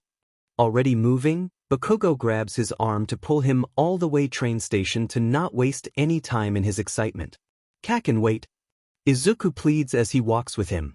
Aizawa-sensei told me not to use it until I have quirk counseling. I could get expelled if he finds out since I'm going to get hurt. I wouldn't be able to hide broken bones from them. Bakugo halts his crusade, looking back at his friend to figure out what to do since he doesn't want that to happen either. When is it? I'm not really sure, but I think sometime this week. I have paperwork I have to get Mom to sign for permission. Izuku informs quickly. Once I can use it freely, we can test it out as much as we want. Promise. Izuku smiles as he nods in honesty. Promise. Izuku elected to getting to class earlier than he normally would for two reasons. One, he really didn't want to have a repeat of yesterday with not finding the classroom fast enough. Two, Izuku wanted to get the signed papers on his teacher's desk as soon as possible without suspicion. Not even Bakugo knows this, but Izuku is actually a lefty by birth. Mom never liked it since it reminded her of Dad, so he always switched in front of her to not make her mad. That was the only thing she ever told him about him except for his own fragmented memories of him, and Izuku knew better than to push her buttons about him. At the very least, his mention was always a sore spot for the both of them regardless. It's why Izuku's handwriting is so bad all the time since now he primarily uses his right to write in class and stuff. Only in private will he write with his left hand since it was more comfortable. The only time he would do it in class was if his hand was hurt. Because of that, Forging his mother's signature was always a cinch since he was using his left hand to do it. It made it much simpler to say it wasn't him that made the signature since the two handwritings were obviously different. His left could be much more elegant and refined if he wanted, making it even more believable that it was actually her writing. Doodling in his notebook with his left as he was alone, Izuku sketches everything he could remember from everyone's quirks from yesterday. He spent a good chunk of time last night compiling the information, and all that was left was the sketches. Izuku only made the frames of his classmates' bodies though. He was still waiting to see their costumes before committing to their final design. Plus, he couldn't wait to see what kind of things his classmates could do. The prospect made Izuku absolutely ecstatic, practically buzzing in his seat. That he never noticed a good chunk of his classmates come into the room as he continues his sketches. It's only until Uraraka comes into his field of vision that he panics that he's using the wrong hand. "Good morning, Deku-kun." She cheerfully greets with a wide smile on her face as she peers at Izuku's notebook. "What you doing?" Izuku immediately slams his notebook closed and puts it away in his bag, trying not to creep out his classmates on the second day of school or give them a reason to destroy it. Just sketching. It's nothing special." "Oh, cool."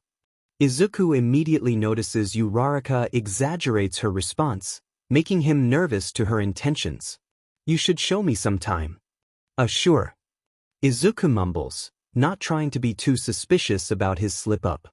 Thankfully, their teacher enters the room, saving him from actually having to talk about it.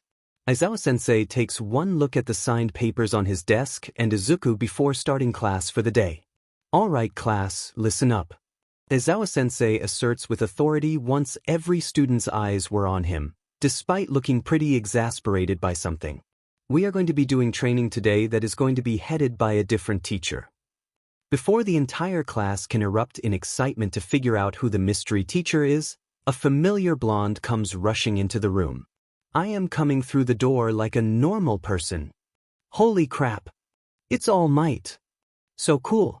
That's his Silver Age costume designed by David Shield. Izuku fanboys extensively at the nostalgia. He's made all of his costumes personally ever since he saved him in college due to a fire that broke out in the lab David Shield was working in at the time as a grad student. He debuted in Sanko just after the battle with the villain Hellraiser. But the fight with Penance was the first major battle he wore it in, and it was right after the water vinegar incident where, "Wow, Midoriya, you really know a lot about All Might, huh?" The red-haired boy with spiky hair notes with a cheerful laugh, making Izuku extremely aware he just mumbled that out loud to the whole class. Sorry." Izuku squeaks out, hiding his face with his arms, completely beet red at this point. "Just kill me now. Nothing to be ashamed of, my boy." All Might booms with a signature smile. Knowledge is a powerful asset to have as a hero. The more you know, the better you can tip the scales into your favor in battle.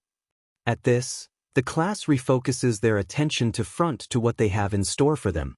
"Speaking of battle, we are going to be doing combat training." All Might holds up a card for emphasis to sell home his point after clicking a button that makes the walls open up to cases. "Put on your costumes and let's head over to ground beta." Hiding in the bathroom once again, Izuku admires his costume before he slips it on. The base is a black and green jumpsuit type of material with a hoodie portion that doubles as a mask. Izuku had specifically asked for thin knee braces and his signature red shoes as they would help out with maximum flexibility. The hoodie was a nod to All Might's signature bangs, of course, but they were only like jackal ears so it wouldn't be so obvious. Izuku also had a mouth guard that could double as a gas mask if the specs he asked for was approved. Shifting it around in his hands, he smiles as it's just as he had designed. He'd have to thank the person who worked on it. If he didn't want to be a hero, he feels like he would have gone into the support course since making stuff is pretty awesome, especially since he designed his own voice changer to simulate Mom's voice even though that wasn't its original intended purpose. He also made the support company add some of his old support gear. He made sans the electrified items. It would probably be suspicious if a student asked for those with his own blueprints after all. After sorting through all of his support gear to put in the pockets lining his belt, he determines that everything he asked for was provided so he can get to work changing. Finally all suited up with his hoodie down and his mouth guard on his neck, Izuku leaves the locker room to join his classmates, running after them since changing in the bathroom takes a little extra time to do. The clothes make the hero, as they say. All Might booms once Izuku catches up with his classmates, just trailing behind them. How cool, Deku-kun. Uraraka cheers after seeing Izuku silently walk up behind them to join the group. What's with the hoodie? Izuku turns slightly red with embarrassment. Fiddling with his hands as a nervous tick, he gives his answer. Well, it's like a mask in case I need to protect my eyes. It's got protective airtight clear adhesive and I have my mouth guard for a more effective seal. The girl with pink hair that Izuku has found out is named Ashido bounds over to pick at his hoodie, making him still in fear at being touched as he instantly closes his mouth. Huh, they are like bunny ears. So cute. Bunny ears? Actually, they are jackal ears, Izuku admits, trying not to freak out since he assumes the girl means well. It's my favorite animal. Oh, Kaken. Izuku breaks away from the girls to admire his friend's costume now that he sees his costume came with the additions Izuku designed for him. He had suggested to add slits for his feet explosions that were similar to how his gloves worked. Izuku had come up with the idea that he probably could fire them off his feet as the sweat glands are similar as needed, especially in a pinch. It was overall an amazing discovery to say the least. You took my advice. So cool. Shut up, nerd. I would have come up with it eventually. You're just too effing annoying. Bakugo scoffs. You would have pestered me to death if I didn't. Izuku takes that with a smile as it's Prime Bakugo Katsuki 4, thanks for the suggestion, it's kick butt. Though, his smile disappears when he sees the state of one of his classmates' costumes. Worried, Izuku hopes it doesn't come off weird. I don't really know your name, but... Izuku walks directly in front of the invisible girl with only shoes and gloves on. Are you naked? Midoriya. Ida comes in with arm chops as disappointment drips from him under his helmet. You can't just... Yeah, I am. The bubbly girl notes with her hands on what Izuku assumes is her hips with an edge. Is that a problem? The support company just gave you just shoes and gloves? Izuku shouts in disbelief. Please tell me they offered you to make a costume and you turned them down. Everyone kind of stares at the two as they have no idea what is going on. Izuku goes on full rant as he sees the poor girl not answer in her own shock at the current situation. Did they not even bother using your own hair as a baseline to make you at least some clothes to wear? This is so dangerous and could be deadly in the right circumstances in the field. What happens if you deal with a disaster zone or even just cold weather? Nerd, stop your FNG rambling. Bakugo pushes him in the shoulder to cut him off. Speak clearly, you FNG idiot. Finally coming up for air, Izuku blushes a deep red at his classmate. Sorry. Just request the support company to make you clothes using your hair or something. Yeah.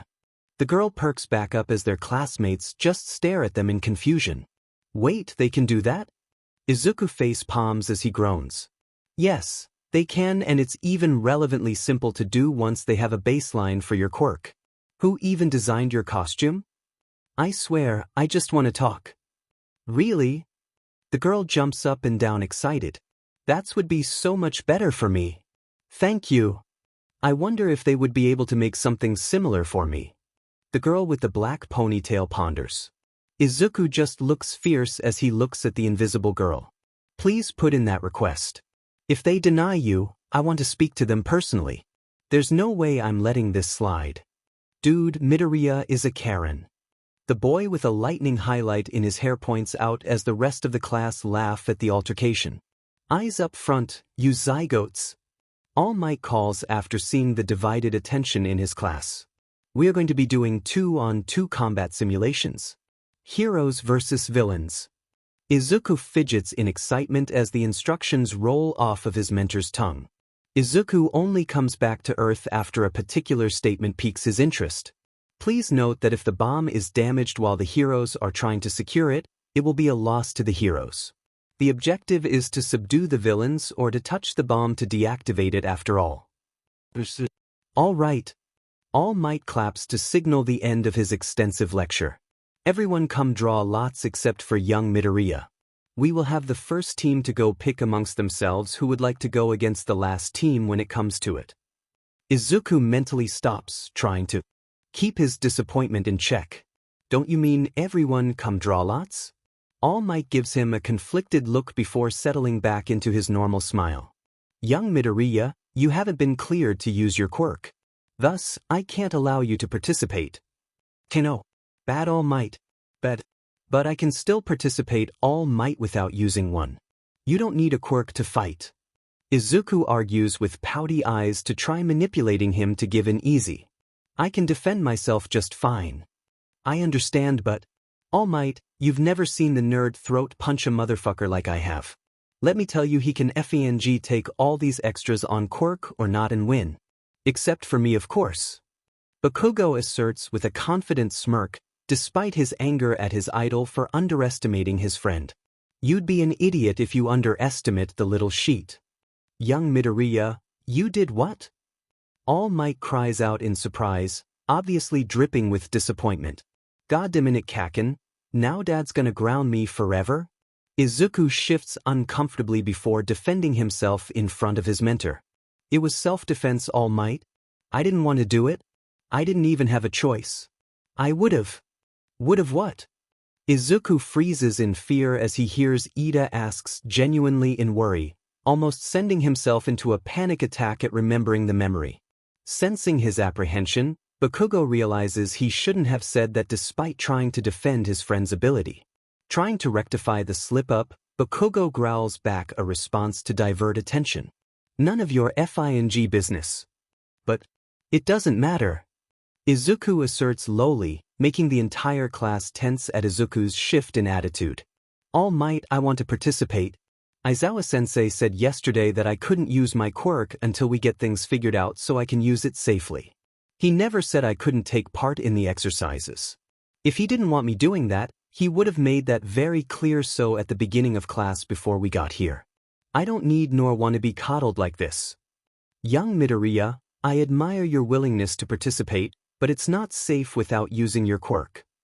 All Might tries to assert to protect him as well as get himself off of Aizawa's sheet list at the moment. You could get seriously hurt if you have a handicap like this. That never stopped anyone from beating the sheet out of me. Not having a quirk isn't a handicap. Izuku snaps back with a slight edge to his voice without meaning to, as it's a talking point he's constantly had to face time and time again. I'm tired of being treated like I'm made of glass. I'm just as capable as any of my classmates, with or without a quirk. Izuku shifts awkwardly as he notices all the eyes on him now and All Might's unwavering smile falter a bit at his points. After taking a deep breath to not yell at him more, Izuku sets the foundation for his plan. Look, please don't get the wrong idea. I'm glad that you care about my well-being, but understand that I've spent most of my whole life without a quirk. One more fight without one isn't going to put me in any more danger than my classmates will be in with one. All Might pauses at his students' resolve and concern on the operative word of fight. I propose a wager. Izuku asserts with confidence, now driving him to win. Let me do this exercise. If I win and I don't get injured at all, I will be allowed to participate in all exercises from here on out, as I will have shown I don't need a quirk to win.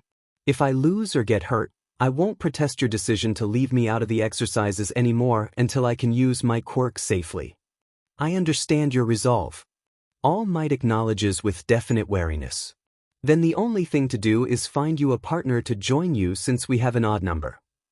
No, Izuku counters as he wants to win properly, on his own merit, so there will be no doubt in anyone's mind about his abilities. I will be by myself. We have an odd number of students, so it would make sense for me to be alone. Plus, it wouldn't be a fair wager if I didn't have an actual handicap. I can't just. All Might starts to protest. Can't or won't. There is a difference. Izuku points out with almost a side of malice that Todoroki picks up on, staring at the two with a conflicted look on his face. In fact, the entire class is noticing they are fighting with familiarity on a touchy subject between them. The second I get even a single scratch, you can call it off as I would have lost. That way I can't get seriously injured like you suggest. Then, it would keep me from even further injuries later down the line until I can control my quirk. That would be the best, right? Y'all are effing doomed. Bakugo cuts in with a chuckle, seeing how much Izuku is dead set in his confidence to win, making the entire class shudder. Might as well write an obituary at this point while you've FING got the chance. Kaken. Izuku whines with cute pout, breaking his seriousness to win. I'm not going to kill anyone. Not with that shitty attitude, you won't. Bakugo smirks. Guess there must be another reason why you chose a jackal for your FING costume then. Kaken, Izuku warns. Don't you even dare. You told me jackals are loyal as hell. Bakugo starts with a sheet-eating grin. But also resourceful and cunning. Katsuki, you stop right there. Izuku warns with his first name as he knows where this is going, but Bakugo keeps going anyway. They will never find your body. And how could I forget the most important thing you told me about? Bakugo drawls out as if he's ignorant. They represent the god of death, Anubis. I told you that in confidence, Yuja. Izuku whines as he playfully pushes him on the shoulder, even though he's very sad. Why the fixation on death? The ponytail girl asks with a questionable lilt to her voice. Izuku sighs as the cat's out of the bag, and he'd rather not be deemed the creepy emo kid on day 2. Plus, it technically has a dual meaning that not even his friend knows. Something that no one can know. Because it also represents the possibility of rebirth. It means that there is hope in even the darkest places. That there is always a second chance for life. Or at least it does to me. I don't really care about the whole dying part, unlike what Kaken would like you all to believe. You say that, but Bakugo teases. You are about to wreck some shit. Kaken. Izuku whines with a dangerously cute pout that pulls the heartstrings of everyone there. What? Bakugo asks as if he's the one that's been hurt. Are you saying you don't want to FING win? Izuku glares at him like an angry kitten. What a killer baby glare you have there, Deku. Bakugo snarks playfully as he knows Izuku is completely set at this point. I'm going to destroy you, Bakugo. You better hope I'm not against you. Izuku hits him where it hurts with his mental jousting as payback. It shuts Bakugo up pretty quick now, knowing he went a little too far in his teasing. Arm. All Might clears his throat to regain the focus of the class. Let's draw the lots now. Izuku and the rest of his classmates draw their lots. Team A is what Izuku was put on automatically since he's alone. Now to see who's the competition so I can tweak plans. Alright, the first teams to go will be these two. All Might declares as he raises the lots for Team A and Team D. The villain team will be young Midoriya, with the heroes being young Ida and young Bakugo. Thank you, merciful God. Bakugo starts cackling, making Izuku face his childhood friend with a blinding smirk of his own to not give him even an inch. Just like when we were kids, huh, Deku? Always the villain. You ready to get trashed like usual? Oh, Kaken, Izuku gives his friend a dangerous grin fitting of a true jackal. Are you ready to play? Midoriya is at a severe disadvantage, isn't he? Sato notes. There's no way he can defeat both of them at the same time and defend the bomb. Plus, he can't even use his quirk. There's simply no way. I wouldn't be so sure. Momo points out as she points to the screen. Yes, he's at a disadvantage in 3 degrees, but he certainly seems to be the type that is super clever. After all, there must be a purpose for him scouting the outside of the building first. If he wasn't, the first thing he would have done is go secure the area where the bomb is and learn the layout. But what does the outside of the building have to do with anything? Jiro asks.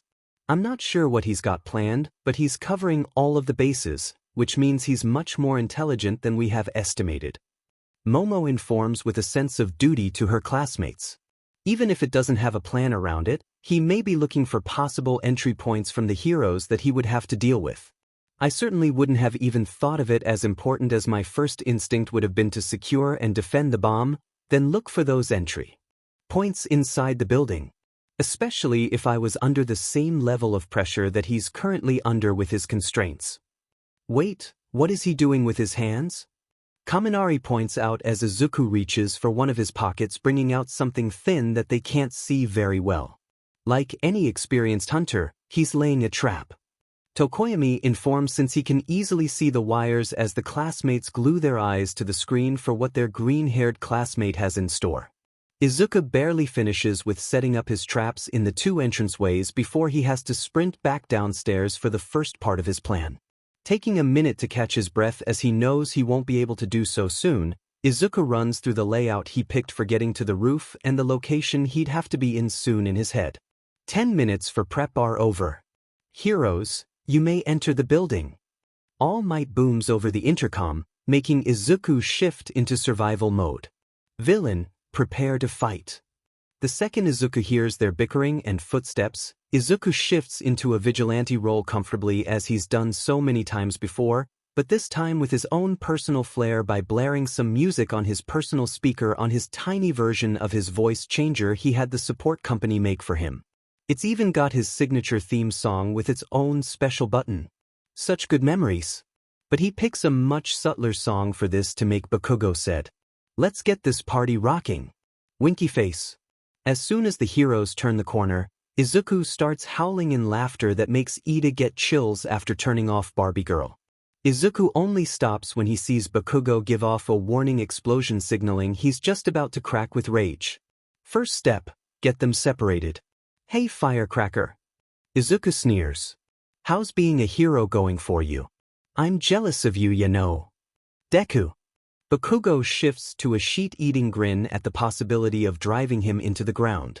I'm gonna destroy you so bad that you'll need your broken quirk to stop me. Oh Kaken, Izuku plays with a hint of sadness. You were right. Always were. That makes Bakugo stop, trying to read his friend as he seems off. Bakugo, we need to capture him. He's right in front of us. We can do it together. Shut up. Deku's mine. Go make yourself useful and F off 4 eyes. Bakugo orders with a threatening explosion that sends Ida running for the stairwell with a look of defeat. Must have already had that conversation outside. So Deku. Bakugo sneers with a wicked grin. You want to give up? If you do, I swear you won't leave the building in a stretcher. Step 2. Bait Kaken to following you mindlessly. Izuku giggles to waste a little more time as he has to do this correctly. Aren't you happy? I could never be the hero just like you told me. I was just too deluded to see it. After all, what can a useless Deku do? That strikes the right nerve Izuku wanted as Bakugo charges forward with a right hook. Carefully evading it, Izuku grabs his wrist and throws him on the ground with a show of using his weight against him, making his friend lose his breath for a brief moment. Izuku sneers as he grabs out his capture tape.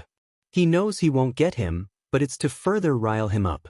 A control blast comes for him that he predicted, making Izuku skillfully dodge it before it even reaches towards him as he starts to sprint away after restarting his music. Catch me if you can, Kaken. Get the F back here, Deku. Bakugo roars as he uses his explosions to follow after the cackling Izuku. Step 3. Get to the roof and don't die. Dude, Bakugo is crazy scary. Kaminari pales after seeing his rage face, chasing after Midoriya without any hesitation. I don't know how Midoriya is facing that laughing. Deku-kun is like a ninja. Uraraka states with awe as she swings her fist. Did you see that takedown? It's like a heated fight between two rivals. Sure, but why did he let Ida go? Tsu asks with a puzzled look. He should have confronted them or led them both astray to keep them away from the bomb. Now there isn't anything guarding the bomb. Ida is too fast for time to simply run out. That's not necessarily true. Yaoyorozu speaks up after seeing what might be Izuku's plan to win. He made those traps, though I am unclear what they specifically do. They may prevent Ida from getting to the bomb right away before he can take down Bakugo. In a way, it covers Midoriya's lack of a partner.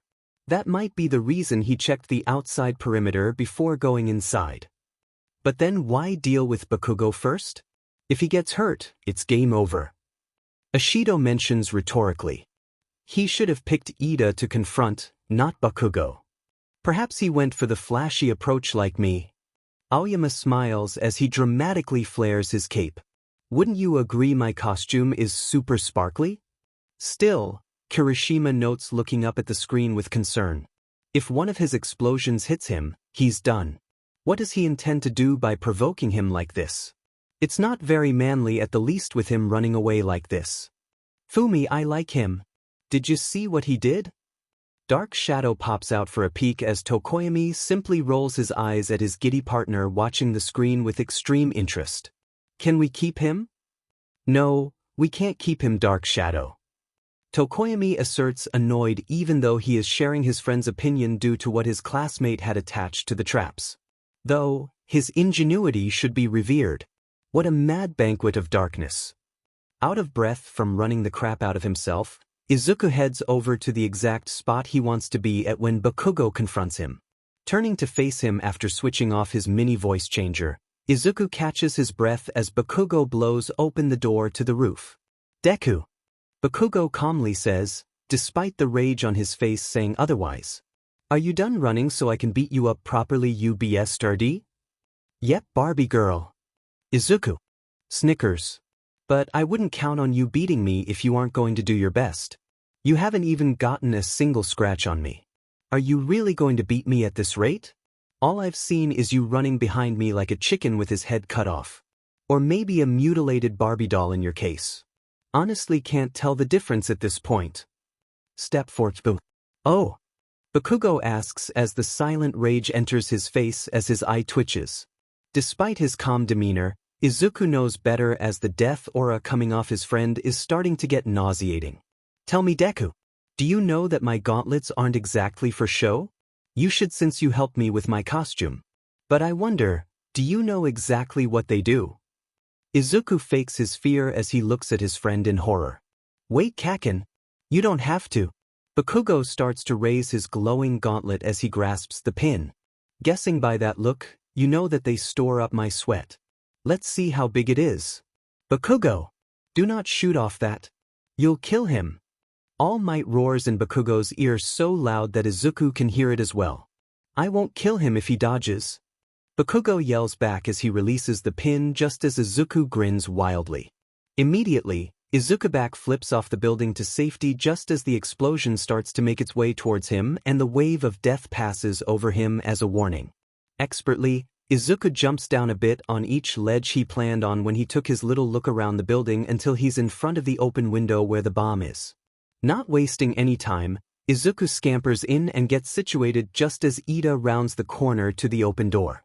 Hi there, little hero, Izuku giggles manically to soothe his composure despite him being out of breath from his impromptu climbing. Come to play. Surrender, villain. Ida roleplays in dramatic fashion, making Izuku giggle for real at his friend's silly display. You are outmatched. Oh. Izuku chides with a fake sneer. Come and get me then. Final step, victory. The second Ida charges into the room, he realizes he ran right into something, sending him flying straight across the room. After another second, Izuku's flash grenade that he took finally goes off, securing his victory. In an instant, it destroys the paper bomb from Ida, pulling the pin quite literally, prompting a winning grin to stretch across Izuku's face as he knows he's already won. It was pretty clever in his opinion in how he made his friend lower his guard long enough to swipe the components he needed. Izuku was acting pushy around his friend, playfully shoving him back and forth while chatting on the way there, making Bakugo none the wiser when he lingered slightly longer before they parted when the time to prepare for the exercise started. Villain team wins. Izuku instantly drops his crazed acting and helps Ida to his feet, already fussing over him. Oh gosh, Ida, I'm so sorry about that. I didn't mean to make you face plant like that. Let me get my kit. Out to help you. Izuku makes a grab for his kit in his left biggest pocket and makes Ida sit down to take care of his bloody nose.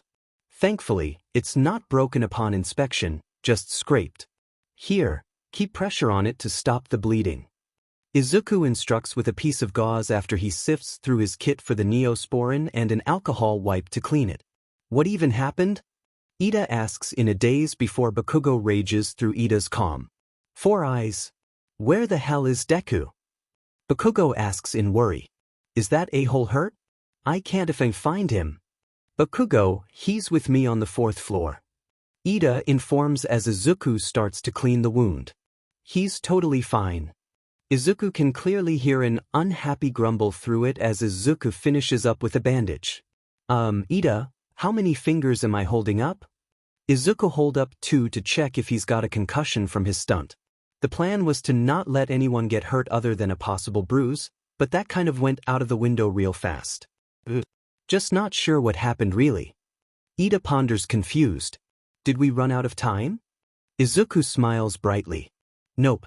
You just tripped on my trap. I stole one of Kaken's grenades just as the preparation for the match started so I could make a homemade stun grenade with my equipment. His grenades need his sweat, so I got creative for the mixture from my first aid kit. Since it was the hero's support gear and you triggered the initial explosion yourself, the heroes were the one to destroy the bomb. Ida gapes at Izuku like a fish out of water. Izuku just simply helps his friend up as he doesn't want to brag with an "I told you so," since he did get him hurt, which was not part of the plan at all. Deku bisuri. Bakugo roars as he blasts his way into the room before grabbing Izuku by the collar of his costume. The F were you thinking?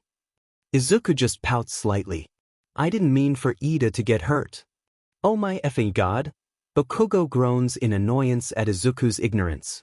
How the F did you get here from the FING roof? Oh. Izuku cheers up instantly as he points to the open window. Took the easy way in. How the F did you even win? Bakugo questions with a growl, clearly ticked off by the defeat. Izuku simply points to his friend's belt. I stole one of your grenades and made my own homemade stun grenade. Then all of the pieces in Bakugo's head shifts into place as he realizes what happened after checking his missing slot. You sneaky bastard. You even knew I'd use the gauntlets, you FNG psychopath. Izuku grins. Up. I knew you'd use them anyway if you got mad enough since you were itching to use them, so I just used it to my advantage and not let you destroy the whole building. I FNG hate you. Bakugo grumbles with malice. Your shitty win doesn't mean shit, Deku. You FING cheated like usual. I know I did, but all I wanted was to be able to participate with the class. I know you want a proper fight after all. We'll have a rematch eventually, don't you? Worry a thing. Izuku chides playfully before becoming more serious. We should probably get back to the observation room before All Might freaks out or something with you holding me like this though. Whatever. Bakugo scoffs as he pushes Izuku back with a little more force than necessary as the group starts their journey back to the group for evaluations.